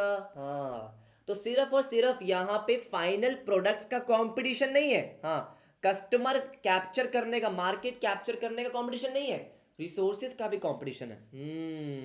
अब बात समझ रहे हो कि जो आप इनपुट्स यूज कर रहे हो, क्योंकि वो इनपुट्स क्या होते हैं सर? वो इनपुट्स तो हमारे लिमिटेड होते हैं, ये तो हमको पता ही है कि जो आपके इनपुट्स हैं वो बेशक आप मैन पावर की बात कर लो, आप वो रॉ मटेरियल की बात करो, जो भी कर लो, वो सब लिमिटेड है। हाँ जी, तो सब कंपीट कर रहे हैं कि बेस्ट क्वालिटी ऑफ रिसोर्सेज हमको चाहिए। हाँ जी हमको चाहिए, ये सुनो एवरीबॉडी। और मार्केट के लिए तो कर ही रहे हैं, कस्टमर के लिए कर ही रहे हैं। हाँ जी, तो तो दो चीज़ों के लिए हम यहाँ पे compete कर रहे हैं. It is rightly said that competition shapes business. जैसे हमने ओलिगोपोली में पढ़ा था कि मैं आधे से ज़्यादा ऑलमोस्ट सारे डिसीजन कंपटीशन के बेसिस पे लेता हूँ कि अगर मैं ये करूँगा तो वो क्या करेंगे, वो ऐसा कर रहा है तो मुझे करना चाहिए. A study of the competitive scenario is essential for the marketer. Basic चीज़ है, ज़्यादा हाईलाइट नहीं कर रहा मैं. Particularly to understand the threats from the competition. तो इसका मतलब क्या हो गया कि आपको अपने कंपेटिटर्स की स्टडी क्यों करनी है, ताकि आपको पता चले कि थ्रेट्स क्या है. ये हमने ऊपर पढ़ा भी है. क्या पढ़ा है कि जो आपके एक्सटर्नल एनवायरनमेंट में हो रहा है वहीं से आपको थ्रेट पता चलता है. ठीक है. Following are a few of the major questions that may be address. आपके क्या क्या क्वेश्चंस हैं कि आपके कंपेटिटर्स है कौन, पहले वो आइडेंटिफाई करो. है ना. वो वाली दुनिया में मत रहना कि मैं ही अपना कंपटीशन हूँ. बिजनेस की बात कर रहा हूँ मैं. ठीक है. हाँ जी, बिल्कुल सही बात कि मेरा किसी से कोई कंपटीशन नहीं है. I am my own competition. ऐसा नहीं है बेटा. होगा क्या, होगा ये कि फिर बाकी लोग क्या कर रहे होंगे आप देखोगे नहीं. क्या स्ट्रैटेजी फॉर्मुलेट कर रहे हैं आपको पता नहीं चलेगा. वो क्या बेटर टेक्नोलॉजी यूज़ कर रहे हैं, उनकी मार्केटिंग टेक्नोलॉजी, मार्केटिंग टेक्निक्स क्या है आपको पता नहीं चलेगा. आप अपने ही एक उसमें बैठे रहोगे. बात समझ रहे हो. तो आपको पता होना चाहिए कि आपके कंपेटिटर्स है कौन. Yes sir. उनके ऑब्जेक्टिव्स क्या है, उनकी स्ट्रैटेजीज क्या है, वो किस तरीके से बिजनेस कर रहे हैं, उनकी वैल्यूज क्या है, तभी आप कंपीट कर पाओगे. हाँ जी. उसके बाद आप देखो कि आपके सबसे अग्रेसिव और पावरफुल कॉम्पिटिटर्स कौन है, जो आपको क्या कर सकते हैं, बहुत ज़्यादा हार्म, बहुत ज़्यादा आपके बड़े थ्रेट्स हैं. देखो मेरे 10-12 कॉम्पिटिटर्स हैं. Yes sir. लेकिन मुझे पता है कि ये जो है ना, ये मेरा सबसे बड़ा कॉम्पिटिशन है. जिस प्राइस पे मैं सेल कर रहा हूँ उसी प्राइस पे ये भी सेल कर रहा है.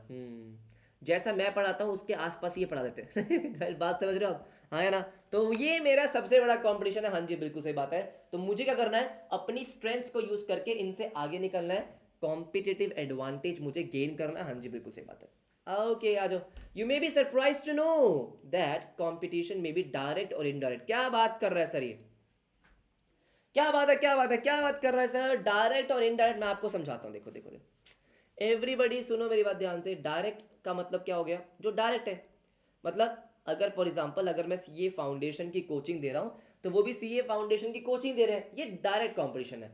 मैं चाय कॉफी बेच रहा हूँ तो वो भी चाय कॉफी बेच रहे हैं. सर ये डायरेक्ट कंपटीशन है. अच्छा अब बात समझ रहे हो. Sir Jio Airtel direct competition है. लेकिन लेकिन लेकिन इसका मतलब क्या हो गया, अगर आप सेम प्रोडक्ट पे compete कर रहे हो ये तो आप क्या हो गया सर, तब तो आपका डायरेक्ट कंपटीशन हो गया. इनडायरेक्ट का मतलब क्या होता है बेटा, ये बहुत इंटरेस्टिंग है और ये काफ़ी लोग इग्नोर मारते हैं. इनडायरेक्ट का मतलब क्या है, अब मुझे सारे बच्चे एक बात बताएंगे. एवरीबडी मुझे एक बात बताओ. Let's say sir, let's say बात ऐसी है कि मान लो मैं यूट्यूब की वीडियो अपलोड कर रहा हूँ. हाँ जी, बिल्कुल सही बात है. राइट. मैं यूट्यूब पे 12th क्लास को पढ़ा रहा हूँ. फ्री पढ़ा रहा हूँ. अच्छा ठीक है. 12th क्लास को मैं पढ़ा रहा हूँ यूट्यूब पे. अब आप क्या सोचोगे, मेरा डायरेक्ट कंपटीशन कौन है, वही लोग जो यूट्यूब पे 12th को पढ़ा रहे हैं, सेम प्रोडक्ट. एवरीबडी ऐसा ना.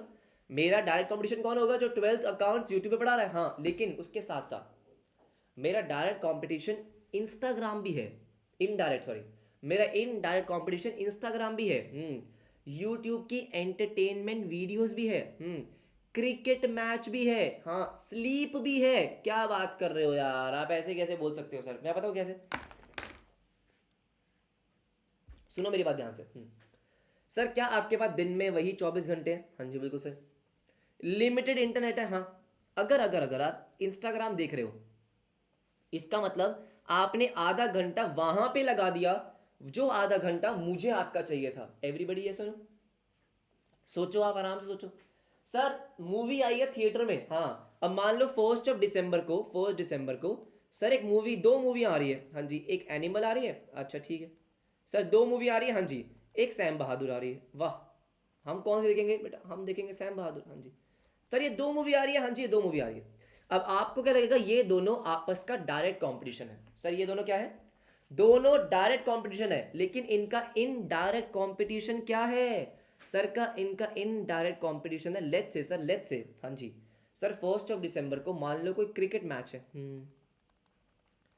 तो लोगों ने क्या सोचा, यार 3 घंटे कौन जाए मूवी देखने, हाँ घर पे बैठ के क्रिकेट मैच देखते हैं. वाह, ये बात तो सही है. हाँ या ना सर, आप ऐसा मान सकते हो, आप ऐसा बिल्कुल मान सकते हो. सर ये मूवी की टिकट है 200 रुपए की. लोगों ने बोला कौन 200 रुपए जाएगा मूवी देखने. अच्छा 200 रुपए कौन जाए मूवी देखने. ऐसा करते हैं सर, हाँ जी एग्जाम्स चल रहे हैं घर पे पढ़ लेते हैं। तो कहने का मतलब क्या है, कहने का मतलब है क्योंकि रिसोर्सेज आप कोई भी देख लो, लेट्स से अगर मैं अपनी बात करता हूँ, हाँ जी मान लो मेरे पास 50,000 रुपये है, ये सर मुझे कोई फ़ोन परचेज करना है, मुझे करना है फ़ोन परचेज करना है, तो डायरेक्ट कंपटीशन क्या हो गया सर, डायरेक्ट कंपटीशन हो गया आईफोन सैमसंग। लेकिन मुझे है यार, मुझे ना 50,000 तो है, ऐसा छोड़ो, मुझे ना एक वेकेशन पे भी जाना है, मुझे कश्मीर घूमने जाना है, मुझे क्या करना है, कश्मीर घूमने जाना है। अब क्या हो गया सर, फोन्स में डायरेक्ट कंपटीशन है लेकिन उनका इनडायरेक्ट कंपटीशन वेकेशन के साथ भी है, क्योंकि अगर मैंने 50,000 रुपये वेकेशन पे खर्च कर दिए तो फोन कैसे लूंगा मैं। हाँ, क्या बात समझ पा रहे हो, सर समझ पा रहे हैं। तो वही है कि भाई देखो, क्योंकि आपके पास दिन में जो आवर्स है, जो टाइम है वो लिमिटेड है। अगर आप अपना टाइम इंस्टाग्राम पे लगा रहे हो तो इसका मतलब आप यूट्यूब पे नहीं लगा रहे हो। हाँ, आप वही आधा घंटा जो आपने इंस्टाग्राम पे लगाया तो शायद आप यूट्यूब पे मेरी वीडियो देख लेते। तो इंस्टाग्राम भी कहीं ना कहीं मेरा क्या हो गया सर, इनडायरेक्ट कंपटीशन। दोस्तों के साथ आपका बाहर घूमना मेरा इनडायरेक्ट कंपटीशन हो गया। आप कनेक्ट कर पा रहे हो, आओ फटाफट से आओ, देखो आ जाओ आ जाओ आ जाओ। सर डायरेक्ट कंपटीशन, ये sir direct competition is between organisations which are in same business activity selling the same kind of product. ये आपका क्या हो गया सर, ये हो गया आपका डायरेक्ट कंपटीशन। ये बात तो सही है ना। ये हो गया क्या सर, डायरेक्ट कंपटीशन। अच्छा ठीक है, products which are related to each other exactly the same. हाँ जी, एग्जांपल इंडियन शैम्पू का sachet market, yes sir, head and shoulder, clinic plus, silk, जो भी आता है आपका, ठीक है all right okay. At the same time sir, at the same time हाँ जी, competition can also be indirect. For example इन्होंने क्या एग्जाम्पल दिया, कंपटीशन बिटवीन हॉलीडे रिजॉर्ट, अच्छा, एंड अ कार मैन। बताओ मुझे बताओ सर, एक हॉलीडे रिजॉर्ट और कार मैन्युफैक्चरिंग कंपनी के बीच में क्या कोई डायरेक्ट कंपटीशन है? नहीं। अगर कार मैन्युफैक्चरिंग कंपनी की बात करें तो इसका मतलब तो टाटा, ह्युंडई, होंडा, किया, इन सब के बीच में क्या है, डायरेक्ट कंपटीशन। लेकिन कार मैन्युफैक्चरिंग कंपनी और हॉलीडे रिजॉर्ट में क्यों है, क्योंकि अगर मैं हॉलीडे पे चला गया हाँ तो कार परचेज नहीं कर पाऊंगा ना मैं। Oh right, for available or discretionary spendable income of affluent customers is in direct competition. इसका मतलब क्या है कि भाई अगर किसी के पास पैसा है तो या तो वो पैसा कार खरीदने में खर्च करेगा या फिर वो एक किसी हॉलीडे पे खर्च कर देगा। हॉलीडे पे खर्च कर दिया तो कार परचेज नहीं कर पाया, तो इनडायरेक्टली कार का कंपटीशन क्या था, हॉलीडे रिजॉर्ट। ओ अब बात समझ रहे हो, इतना कॉम्प्लिकेटेड होता है बेटा आपका कंपटीशन, आपको पता ही नहीं होता। हाँ जी, आपको पता नहीं होता, आपको लग रहा है कि मेरा कंपटीशन क्या है, वो बाकी यूट्यूब चैनल्स, नहीं, मेरा कंपटीशन आपके डिस्ट्रैक्शन भी है। कि भाई आपको यूट्यूब की वीडियो देखनी चाहिए लेकिन आप इंस्टाग्राम पे स्क्रॉल कर रहे हो, मोआ मोआ देख रहे हो आप जो भी आ रहा है वो। अब बात समझ में आ गई। हाँ जी, हियर द प्रोडक्ट्स और services are so different. Sir यहाँ पे क्या होते हैं आपके, यहाँ पे आपके प्रोडक्ट्स और सर्विसेज क्या होते हैं sir, they are very different, they are very different. हाँ जी, yet the customer to whom the business wants to sell are the same, thus in direct competition. हाँ जी हाँ जी, राइट एवरीबॉडी। हाँ जी, आई होप आपको डायरेक्ट और indirect समझ में आ गया होगा। यस सर, समझ में आ गया होगा। ठीक है ठीक है ठीक है, ओके ओके ओके, आ जाओ सर। ये कुछ दे रखा है, इसको छोड़ देंगे, नेक्स्ट आते हैं सर जिसकी दिक्कत है। एवरीबॉडी फटाफट से मेरी बात सुनेंगे, ऑर्गेनाइजेशन। हाँ जी, इसको समझना, बाकी सब तो हम समझ लेंगे। जा दो, आज हमारा टारगेट क्या है, अभी हमारा टारगेट ये है कि हमको ये खत्म करना है, क्या, एलिमेंट्स ऑफ माइक्रो। मैक्रो बच जाएगा, मैक्रो भी कर लेंगे बाद में, नेक्स्ट क्लास में कर लेंगे। आ जाओ एवरीबॉडी, देखो ध्यान से। सर अब बात आती है किसकी, ऑर्गेनाइजेशन की। अब वेरी इंपॉर्टेंट चीज, यहां पे मैंने आपको क्या बताया कि ऑर्गेनाइजेशन, पहली बात तो हम यहां पे जो बात कर रहे हैं, ऑर्गेनाइजेशन का मतलब है कि जिन लोगों से वो बनता है, और वो लोग कहां से आ रहे हैं, वो लोग बाहर से आ रहे हैं। देखो, इंडिविजुअल्स, ये सर, ऑक्यूपाइंग डिफरेंट पोजीशंस आपके बिजनेस में। सर सुनो मेरी बात ध्यान से, आपके बिजनेस में जो individuals, they occupying different positions, yes sir, और working in different capacities in organizations consist of individuals coming from outside. बस ये मेन बात बोल रहा हूं।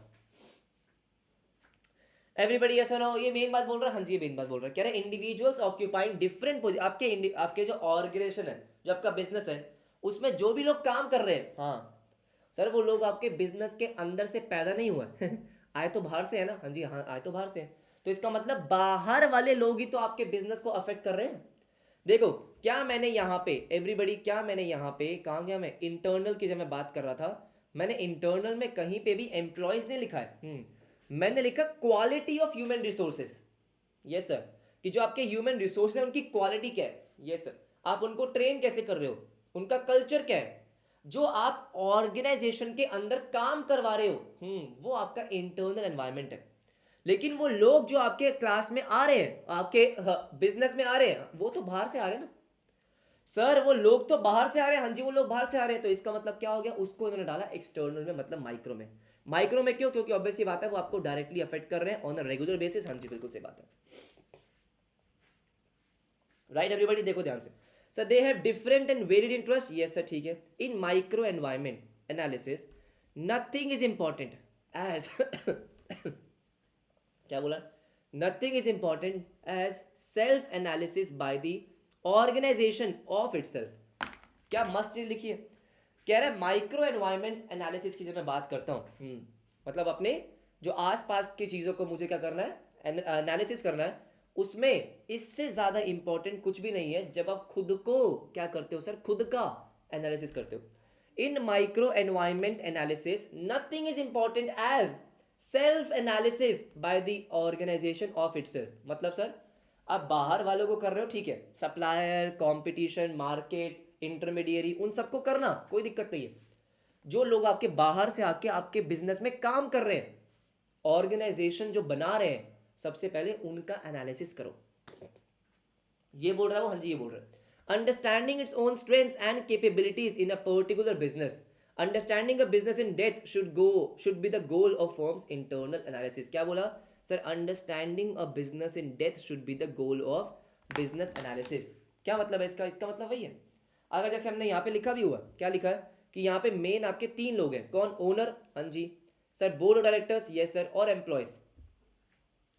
क्योंकि हमने देखो ऑर्गेनाइजेशन जो बनता है वो मेनली इन्हीं तीनों लोगों से बनता है, जो ओनर है, जो बोर्ड ऑफ डायरेक्टर्स है, हाँ जी, और एम्प्लॉयज है, ये सर।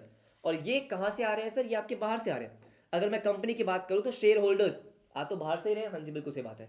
और ये आपके बिजनेस को डायरेक्टली इम्पैक्ट करते हैं, यही आपके बिजनेस की स्ट्रेंथ भी बनते हैं, हाँ जी, वीकनेस भी बन सकते हैं। अगर एम्प्लॉयज आपके ढंग से काम नहीं करेंगे तो वीकनेस बन सकते हैं। बोर्ड ऑफ डायरेक्टर्स अगर ढंग से डिसीजन नहीं लेंगे तो वो वीकनेस बन सकती है, हाँ जी। ओनर्स अगर ढंग से डिसीजन नहीं लेगा, पैसे इन्वेस्ट नहीं करेगा, अप टू डेट नहीं रहेगा, तो वो वीकनेस बन सकती है, बिल्कुल सही बात है। तो वही बोल रहा हूँ, क्या बोल रहा है, understanding a business in depth should be the goal of firms internal analysis, the objectives, goal and resources. Simple सी बात है सर, ये जो लाइन इसने लिखी है, किसने सर, पोगो ने। बेटा पोगो बेशक कार्टून था, हाँ, लेकिन लाइन उसने बहुत सीरियस लिखी है। क्या क्या क्या कह रहा है, we have met the enemy and he is us. अरे भाई साहब, आपने वो लाइन सुनी होगी क्या, कि मुझे मेरे अलावा और कोई हरा नहीं सकता। क्या बात है, अगर मुझे कोई रोक सकता है तो वो मैं खुद हूं। क्या बात है सर, क्या बात है, ये वही बोल रहा है, कह रहा है हम अपने आप के दुश्मन हैं। और ये बात बिल्कुल सही है है ना सर, ये बात क्या बिल्कुल सही है, हाँ जी बिल्कुल सही है, कि हम ही अपने आप के दुश्मन हैं। ये सुनो, अगर मैं अपने अंदर जितनी भी नेगेटिविटी है, जितनी भी हमारी वीकनेस है, उसको मैं हटा दूंगा, तो बेटा मैं बन जाऊंगा बिल्कुल क्या सर, एक सुप्रीम पावर यही बोल रहा हूँ, यही बोल रहा। एवरीबडी ये सुनो, क्या बोला, एन ऑर्गेनाइजेशन हैज सेवरल। अब ये जो पैराग्राफ है ये बेकार का पैराग्राफ है, हाँ जी सर, एन ऑर्गेनाइजेशन, हाँ जी बिल्कुल सही बात है, ठीक है, has several non specific elements of the organisation surrounding that में अफेक्ट्स एक्टिविटी।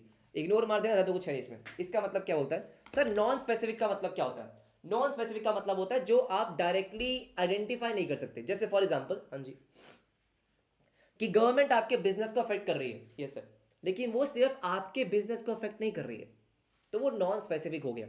अच्छा सर, कस्टमर्स हाँ जी आपके बिजनेस को अफेक्ट कर रहे हैं, हाँ जी, वो डायरेक्ट है। सर वो स्पेसिफिक है कि हाँ ये कस्टमर्स ने, ये मेरे कस्टमर्स थे, ये डायरेक्टली मेरे बिजनेस को अफेक्ट कर रहे हैं, हाँ वो क्या स्पेसिफिक। इन्फ्लेशन से आपके बिजनेस पे इंपैक्ट आ रहा है, इन्फ्लेशन क्या है, नॉन स्पेसिफिक, हाँ जी, कि डायरेक्टली स्पेसिफिकली आपके ऑर्गेनाइजेशन को अफेक्ट नहीं कर रहा है, वो सबको कर रहा है। तो क्या बोला, कह रहे ऑर्गेनाइजेशन के कुछ नॉन स्पेसिफिक एलिमेंट्स होते हैं, जो ऑर्गेनाइजेशन के सराउंडिंग्स में होते हैं, जो उसको अफेक्ट करते हैं। जैसे मैंने बोला बेटा ये पैराग्राफ बहुत ही बकवास लिखा हुआ है, हाँ जी बहुत ही बकवास लिखा, इसी काम का नहीं है। नॉन स्पेसिफिक का मतलब क्या बोला, जो डायरेक्टली आप आइडेंटिफाई नहीं करो कि हाँ ये मेरे बिजनेस को डायरेक्टली इंपैक्ट कर रहा है, डायरेक्टली इंपैक्ट कर रहा है, हाँ जी बिल्कुल। कस्टमर आपके कर सकते हैं, सप्लायर क्या है, स्पेसिफिक एलिमेंट है, सप्लायर कर सकते हैं, हाँ जी सप्लायर कर सकते हैं, ये बात तो सही है। एवरीबडी यस और नो, हाँ जी, राइट। नॉन स्पेसिफिक जैसे आपको मैंने बोला कि गवर्नमेंट हो सकते हैं, हाँ जी गवर्नमेंट हो सकते हैं, बात समझ रहे हो आप। जो आपका मैक्रो एनवायरनमेंट होता है वो नॉन स्पेसिफिक में आ जाता है। इस पैराग्राफ को इग्नोर मार देंगे, ज्यादा कुछ इसमें है नहीं। मेन अपने सब्जेक्ट पे आते हैं, क्या sir? Owners, board of directors और आपके एम्प्लॉयज, ये तीन चीजें आपके लिए इंपॉर्टेंट है। किस में आ रही है? ऑर्गेनाइजेशन में। ओनर्स का मतलब क्या होता है, आपको पढ़ाने की जरूरत नहीं है। There individuals, shareholders, groups, organization, कुछ भी हो सकता है, हाँ जी सर मालिक लोग कोई भी हो सकते हैं, ठीक है। Who have a major stake in the organisation, जिसका सबसे ज्यादा मेजर स्टेक होता है, अच्छा ठीक है, सबसे ज्यादा कंट्रोल उसके पास है, ठीक है। जैसे अगर कंपनी की बात करें तो सबसे ज्यादा शेयर होल्डिंग उसके पास है, ठीक है। दे हैव इन्वेस्टेड मनी, पैसा लगाया to gain ownership in the business. They have a vested interest, sir vested interest का मतलब क्या होता है? In the well being of a company. Vested interest का मतलब होता है कि भाई कंपनी बढ़िया करेगी तो मेरा भी फायदा होगा।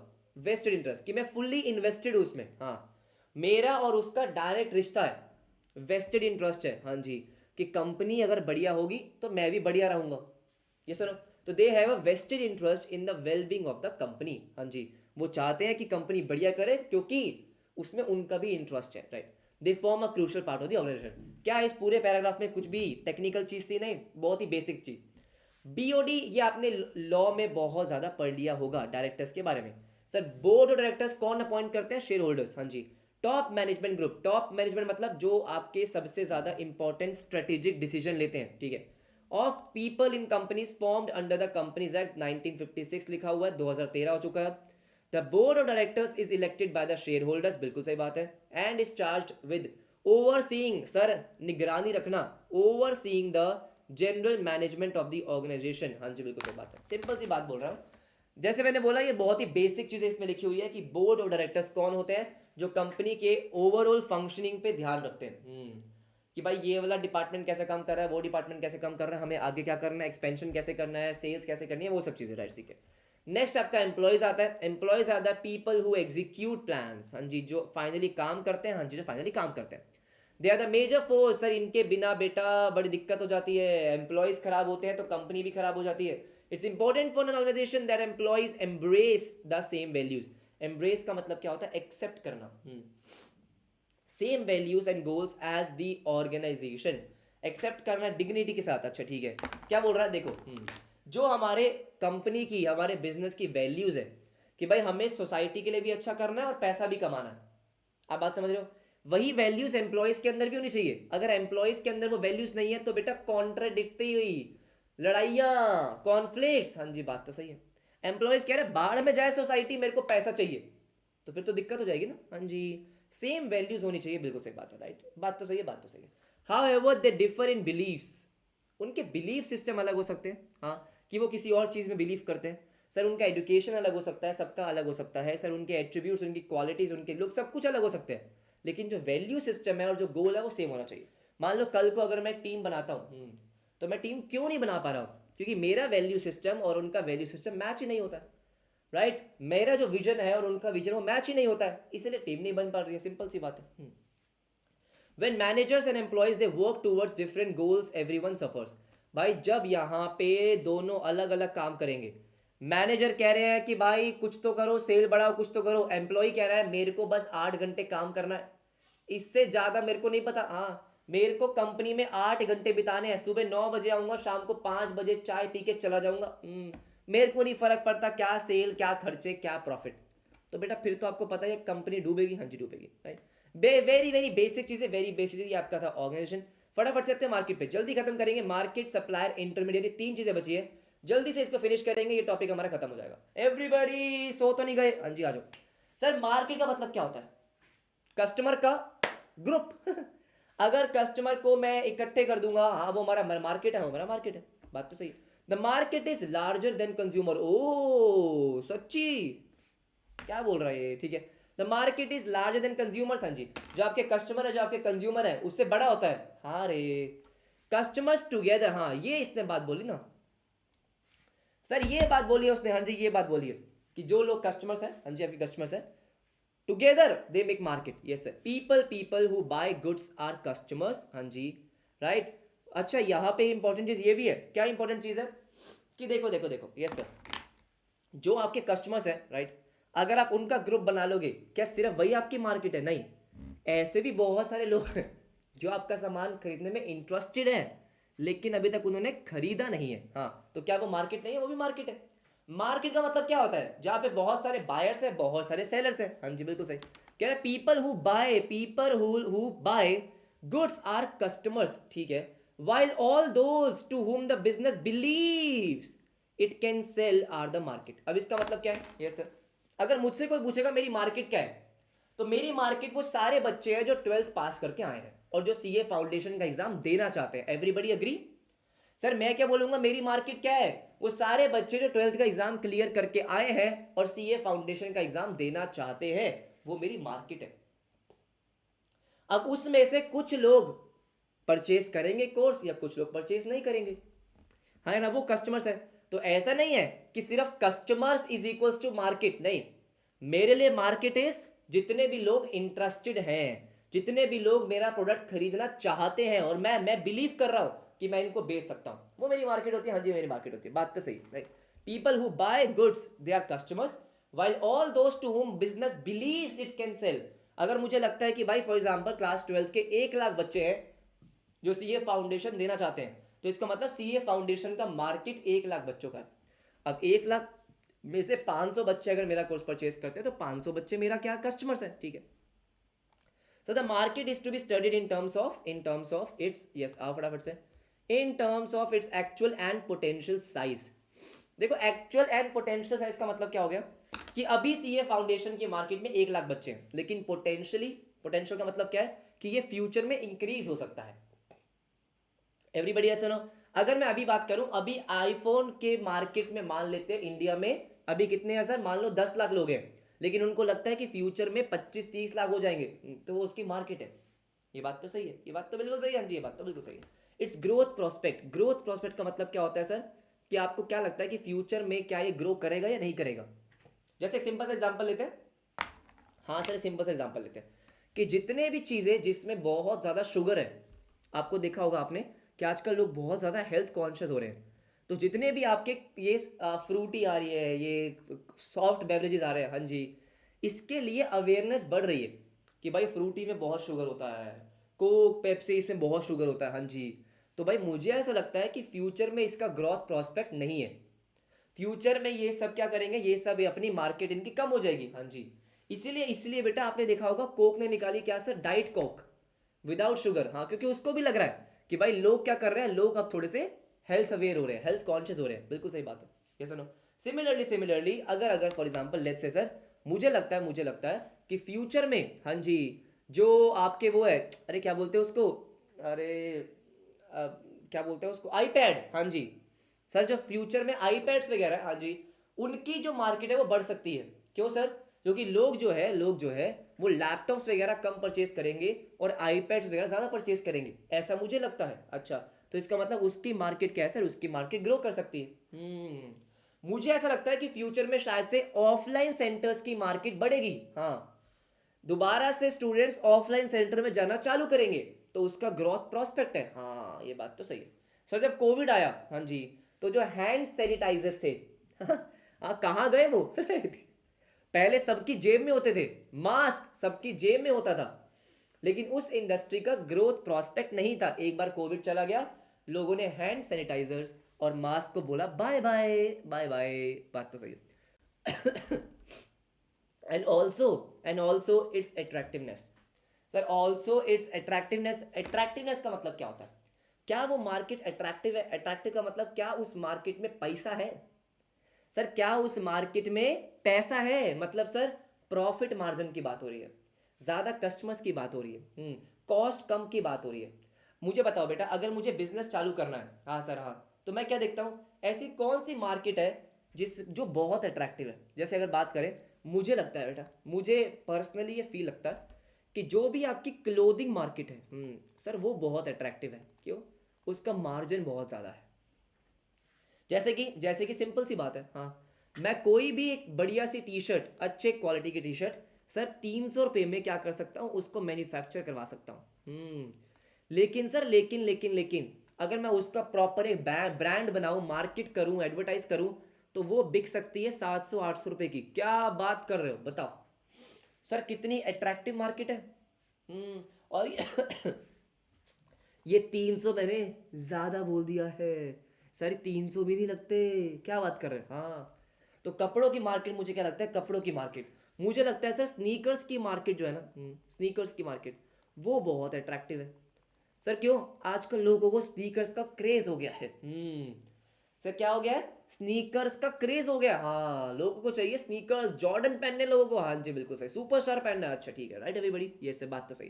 तो इसका मतलब क्या हो गया? इसका मतलब ये हो गया कि भाई the market is to be studied. अगर आपको किसी मार्केट को स्टडी करना है, लेट्स से अगर आप बिजनेस स्टार्ट कर रहे हो, आपको किसी मार्केट को स्टडी करना है, तो आपको क्या देखना है? उसका एक्चुअल साइज कितना है, मतलब अभी कितने कस्टमर्स हैं जो उस प्रोडक्ट में इंटरेस्टेड है, पोटेंशियल कितना हो सकता है, कितने तेजी से वो इंडस्ट्री ग्रो करेगी, हाँ, कितना अट्रैक्टिवनेस है, कितना प्रॉफिटेबिलिटी है, वो सब चीजें। हाँ, कह रहे हैं मेरी जैकेट कितने में बनी होगी? बेटा ये 100 रुपए की जैकेट है, ठीक है, आ जाओ फटाफट से। The marketer should study the trends and development and the key success factors of the market he is operating. Sir very very important, जिस मार्केट में आप काम कर रहे हो, आप कोई भी बिजनेस स्टार्ट करते हो, any business that you are operating in, हाँ जी सर, उसमें क्या ट्रेंड आ रहा है, क्या डेवलपमेंट आ रही है। फॉर एग्जाम्पल सर, अगर मैं जिस इंडस्ट्री में हूँ, राइट, ठीक है, मेरी दीदी का केटरिंग का बिजनेस है, यस, थोड़ा बहुत मैं वो देख लेता हूँ, हाँ सर, एजुकेशन अच्छा। अब मुझे बताओ, इस अगर मैं इस इंडस्ट्री की बात करता हूँ, एजुकेशन की बात करता हूँ, इसमें ट्रेंड्स एंड डेवलपमेंट क्या आ रहे हैं? ट्रेंड्स एंड डेवलपमेंट आ रहे हैं कि भाई बच्चे अब, हाँ, अब बच्चे जो पहले बेवकूफ़ बन जाते थे कि 25-25-30 हज़ार रुपए की कोचिंग ले लेना, हाँ जी, अब वो उतने बेवकूफ़ नहीं रह गए हैं। यूट्यूब की आने की वजह से वो ज़्यादा अवेयर हो गए हैं, वो सारे टीचर्स के डेमोज देखते हैं, हाँ जी, ये सुनो, जिन पे उनको ट्रस्ट होता है वही परचेस करते हैं। सिर्फ एडवर्टाइज करने से कोर्स नहीं बिकता है, ये अब डेवलपमेंट होने लगा है, पहले नहीं था। सर पहले तो आप कुछ भी दिखा दो, अरे वाह क्या कोचिंग है भाई, क्या पढ़ा रहे हैं, क्या रिजल्ट आ रहा है, पहले था। अब डेवलपमेंट चेंज हो रही है। तो मेरे लिए सर इसको एनालाइज करना बहुत इंपॉर्टेंट है कि भाई मार्केटिंग मार्केटिंग ठीक है, हाँ जी, एडवर्टाइज ठीक है, लेकिन अगर आपकी क्वालिटी अच्छी नहीं है तो आप नहीं चलने वाले। ये बात तो सही है, ये बात तो सही है, हाँ जी, ये बात तो सही है। सिमिलरली आप कोई भी बिजनेस देख लो सर, कोई भी बिजनेस, उसमें ट्रेंड्स एंड डेवलपमेंट्स क्या चल रहे हैं, कस्टमर का टेस्ट एंड प्रेफरेंस किस तरीके से चेंज हो रहा है, आप खुद से देखना। सर खुद से देखना, हाँ जी बिल्कुल राइट। सर पहले पहले आप कितना जंक फूड खाते थे, और आज आप क्या थोड़े से हेल्थ कॉन्शियस हो गए हो? हाँ हो गए हो। आई एम श्योर यहाँ पे बहुत सारे बच्चों को ऐसा लगता होगा कि पहले भाई आराम से पेलते थे, एक ओएस आता था, याद है आपको किसी को? एवरीबडी, सर एक कोई स्नैक्स आता था ओएस, हाँ सर, और भी बहुत कुछ, ये लेज वगैरह, हाँ जी। आई एम वेरी श्योर यहाँ पे जो बच्चे बचपन में जितना ये खाया करते थे, अब उतना नहीं खाते, नहीं खाते, हाँ, अब बेटा और अलग अलग चीजें खाते हैं। ये सुनो एवरीबडी, हाँ जी। तो इसका मतलब क्या है कि इस जो स्नैक्स वाली इंडस्ट्री है, इसमें बहुत ट्रेंड्स डेवलपमेंट्स आ रहे हैं, हाँ जी बिल्कुल, कि आपको जो भी चीजें बनानी है, फन फ्लिप्स वगैरह, हाँ जी सर, क्रैक्स वगैरह, अब नहीं खाता बेटा इतना कोई। मेरे पापा की शॉप है तो मुझे पता है इतना नहीं बिकता वो अब। हाँ, लोगों को क्या चाहिए सर? लोगों को चाहिए जो थोड़ा सा हेल्दी भी हो और टेस्टी भी हो। ये ट्रेंड्स और डेवलपमेंट्स आ रहे हैं, तो इस चीज को आपको स्टडी करना पड़ेगा, हाँ जी, स्टडी करना पड़ेगा, ठीक है। The marketer should study the trends and developments and the key factors of the market he is operating. Important issues क्या है सर? हाँ जी क्या है? Cost structure of the market sir cost structure of the market का मतलब क्या हो गया? मार्केट का कॉस्ट स्ट्रक्चर, कि जिस भी बिजनेस की आप बात कर रहे हो, हाँ जी, उसका कॉस्ट का स्ट्रक्चर क्या है, मार्केट में ऑपरेट करने का कॉस्ट का स्ट्रक्चर क्या है। जैसे मैंने आपको बोला कि टी शर्ट बनाने में 300 रुपये लगते हैं, हाँ जी, दुकान खोलने में इतना पैसा, एडवर्टाइज करने में इतना पैसा, यस और नो, राइट। तो वह उसका पूरा का पूरा कॉस्ट का स्ट्रक्चर हो गया। बात तो सही है। द प्राइस सेंसिटिविटी, कि भाई क्या ऐसा हो रहा है कि प्राइस को बिल्कुल थोड़ा सा भी इंक्रीज करने से डिमांड बहुत कम हो रही है, बहुत ज्यादा आपका सब्सटीट्यूट्स अवेलेबल है, हाँ ना, या प्राइस बढ़ाने से बहुत फर्क नहीं पड़ रहा है। अगर मैगी 10 से 12, 12 से 14 हो जाती है तो बहुत फर्क नहीं पड़ रहा है उस इंडस्ट्री में, हाँ। लेकिन वही अगर लेस जो 10 रुपए का था, अगर आपने नोटिस किया हो, हाँ जी सर, लेस अभी भी 10 रुपए का आता है, क्योंकि उनको पता है कि वो मार्केट बहुत सेंसिटिव है। तो उन्होंने क्या किया?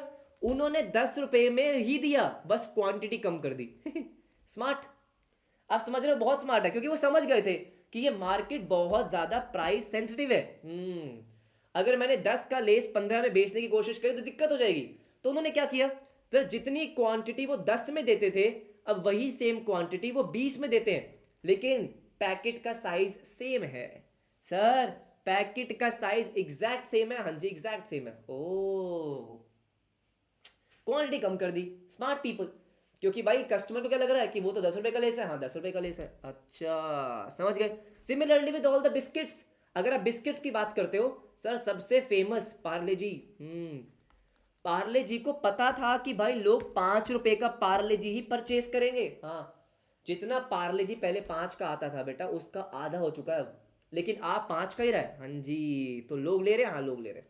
तो ये आपको चीजें एनालाइज करनी पड़ेगी, बिल्कुल करनी पड़ेगी। अच्छा ठीक है, alright sir. Technological structure of the market, market में जो टेक्नोलॉजीज यूज हो रही है उसको देखना बहुत जरूरी है सर। जैसे कि मैं बात करूँ एजुकेशन की, ये सर, तो अब शायद से वही अगर मैं ब्लैक बोर्ड पे पढ़ा रहा होता आपको, नहीं पढ़ते ना आप, हाँ सर मज़ा नहीं आ रहा, यस सर यस। अब इसी तरीके से पढ़ाना पड़ेगा, बिल्कुल टेक्नोलॉजी चेंज हो रही है, हाँ जी बात तो सही है।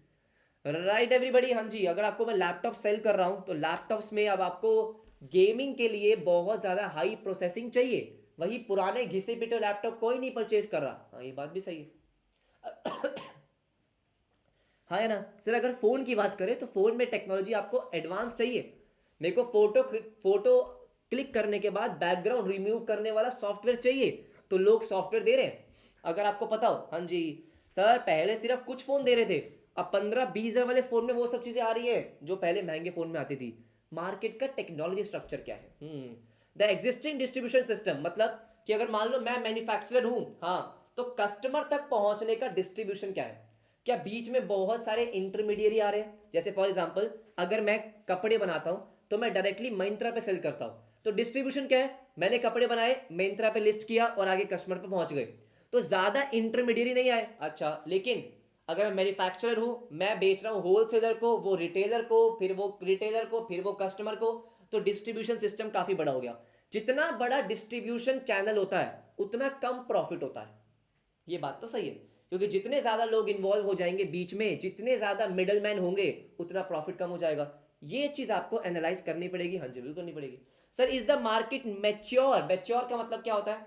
कि भाई जो प्राइस मार्केट में चल रहा है वो इक्विलिब्रियम प्राइस है एक तरीके से, कि वो बहुत ज्यादा फ्लक्चुएट नहीं होने वाला है। ऐसा नहीं है कि बहुत इमेच्योर मार्केट है कि थोड़ी सी भी डिमांड बढ़ गई, हाँ जी, तो सप्लाई है नहीं मार्केट में, या सप्लाई बहुत ज्यादा है, डिमांड है नहीं मार्केट में।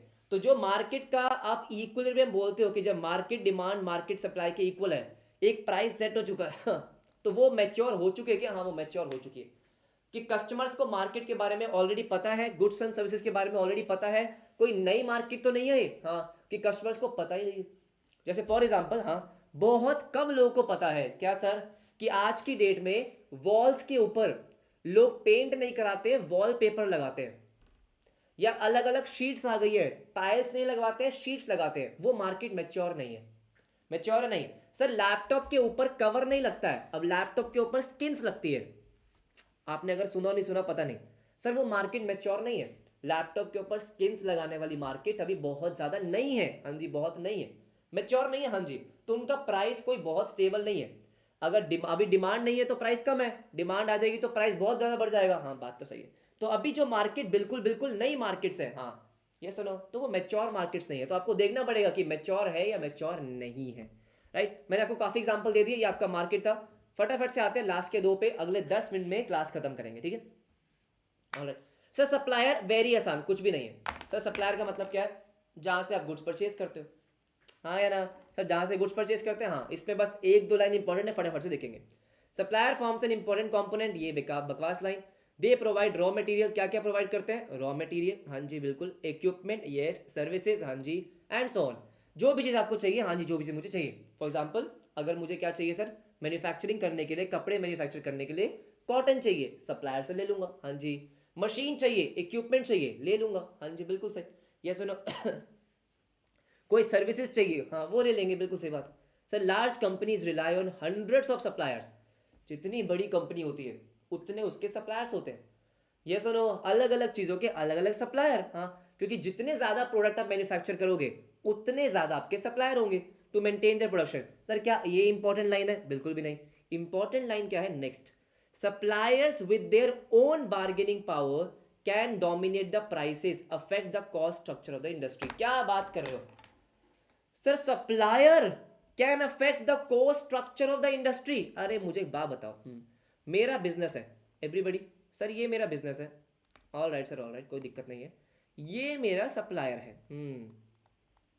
ये सप्लायर मुझे अभी कोई रॉ मटेरियल 10 रुपीज़ पे बेचता है, अच्छा ठीक है, मैं 50 रुपीज़ लगाता हूँ इसको मैन्युफैक्चर करने में, तो टोटल कॉस्ट कितनी हो गई, टोटल कॉस्ट हो गई 60, हाँ जी, इसको मैं आगे 100 रुपये का बेचता हूँ, 40 रुपये का प्रॉफिट, हाँ जी। अगर ये सप्लायर 10 की जगह 20 का बेचने लग जाए तो मेरी कॉस्ट कितनी हो जाएगी, 70, हाँ, तब भी क्या 100 का बेचूंगा क्या, नहीं 100 का नहीं बेचूंगा, फिर मैं 110 का बेचूंगा फॉर एग्जाम्पल, हाँ, तो इसका मतलब क्या है एक्सक्यूज मी, हाँ जी, इसका मतलब ये है बेटा कि suppliers with their own bargaining power, मैंने आपको समझा रखा है, बार्गेनिंग पावर का मतलब क्या है, power to influence the price.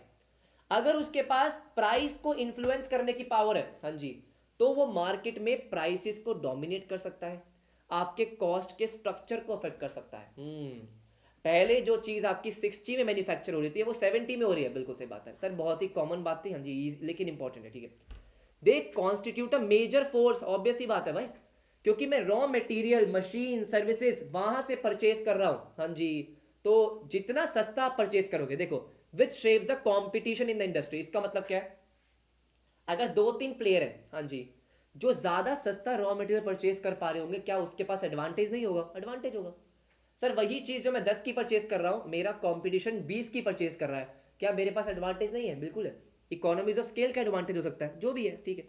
Also organisations have to take a major decision on the outsourcing, very important, outsourcing और इन हाउस प्रोडक्शन, इसका मतलब क्या हो गया, आउटसोर्स का मतलब क्या होता है, सर लेट्स से मुझे वीडियो एडिटिंग करनी है, हाँ, अब या तो एक तरीका ये है कि मैं अपने यहाँ पे एम्प्लॉयज को हायर करूँ और उनसे करवाऊँ, अच्छा, या मैं वीडियो एडिटिंग किसी कंपनी को बाहर आउटसोर्स कर दूँ।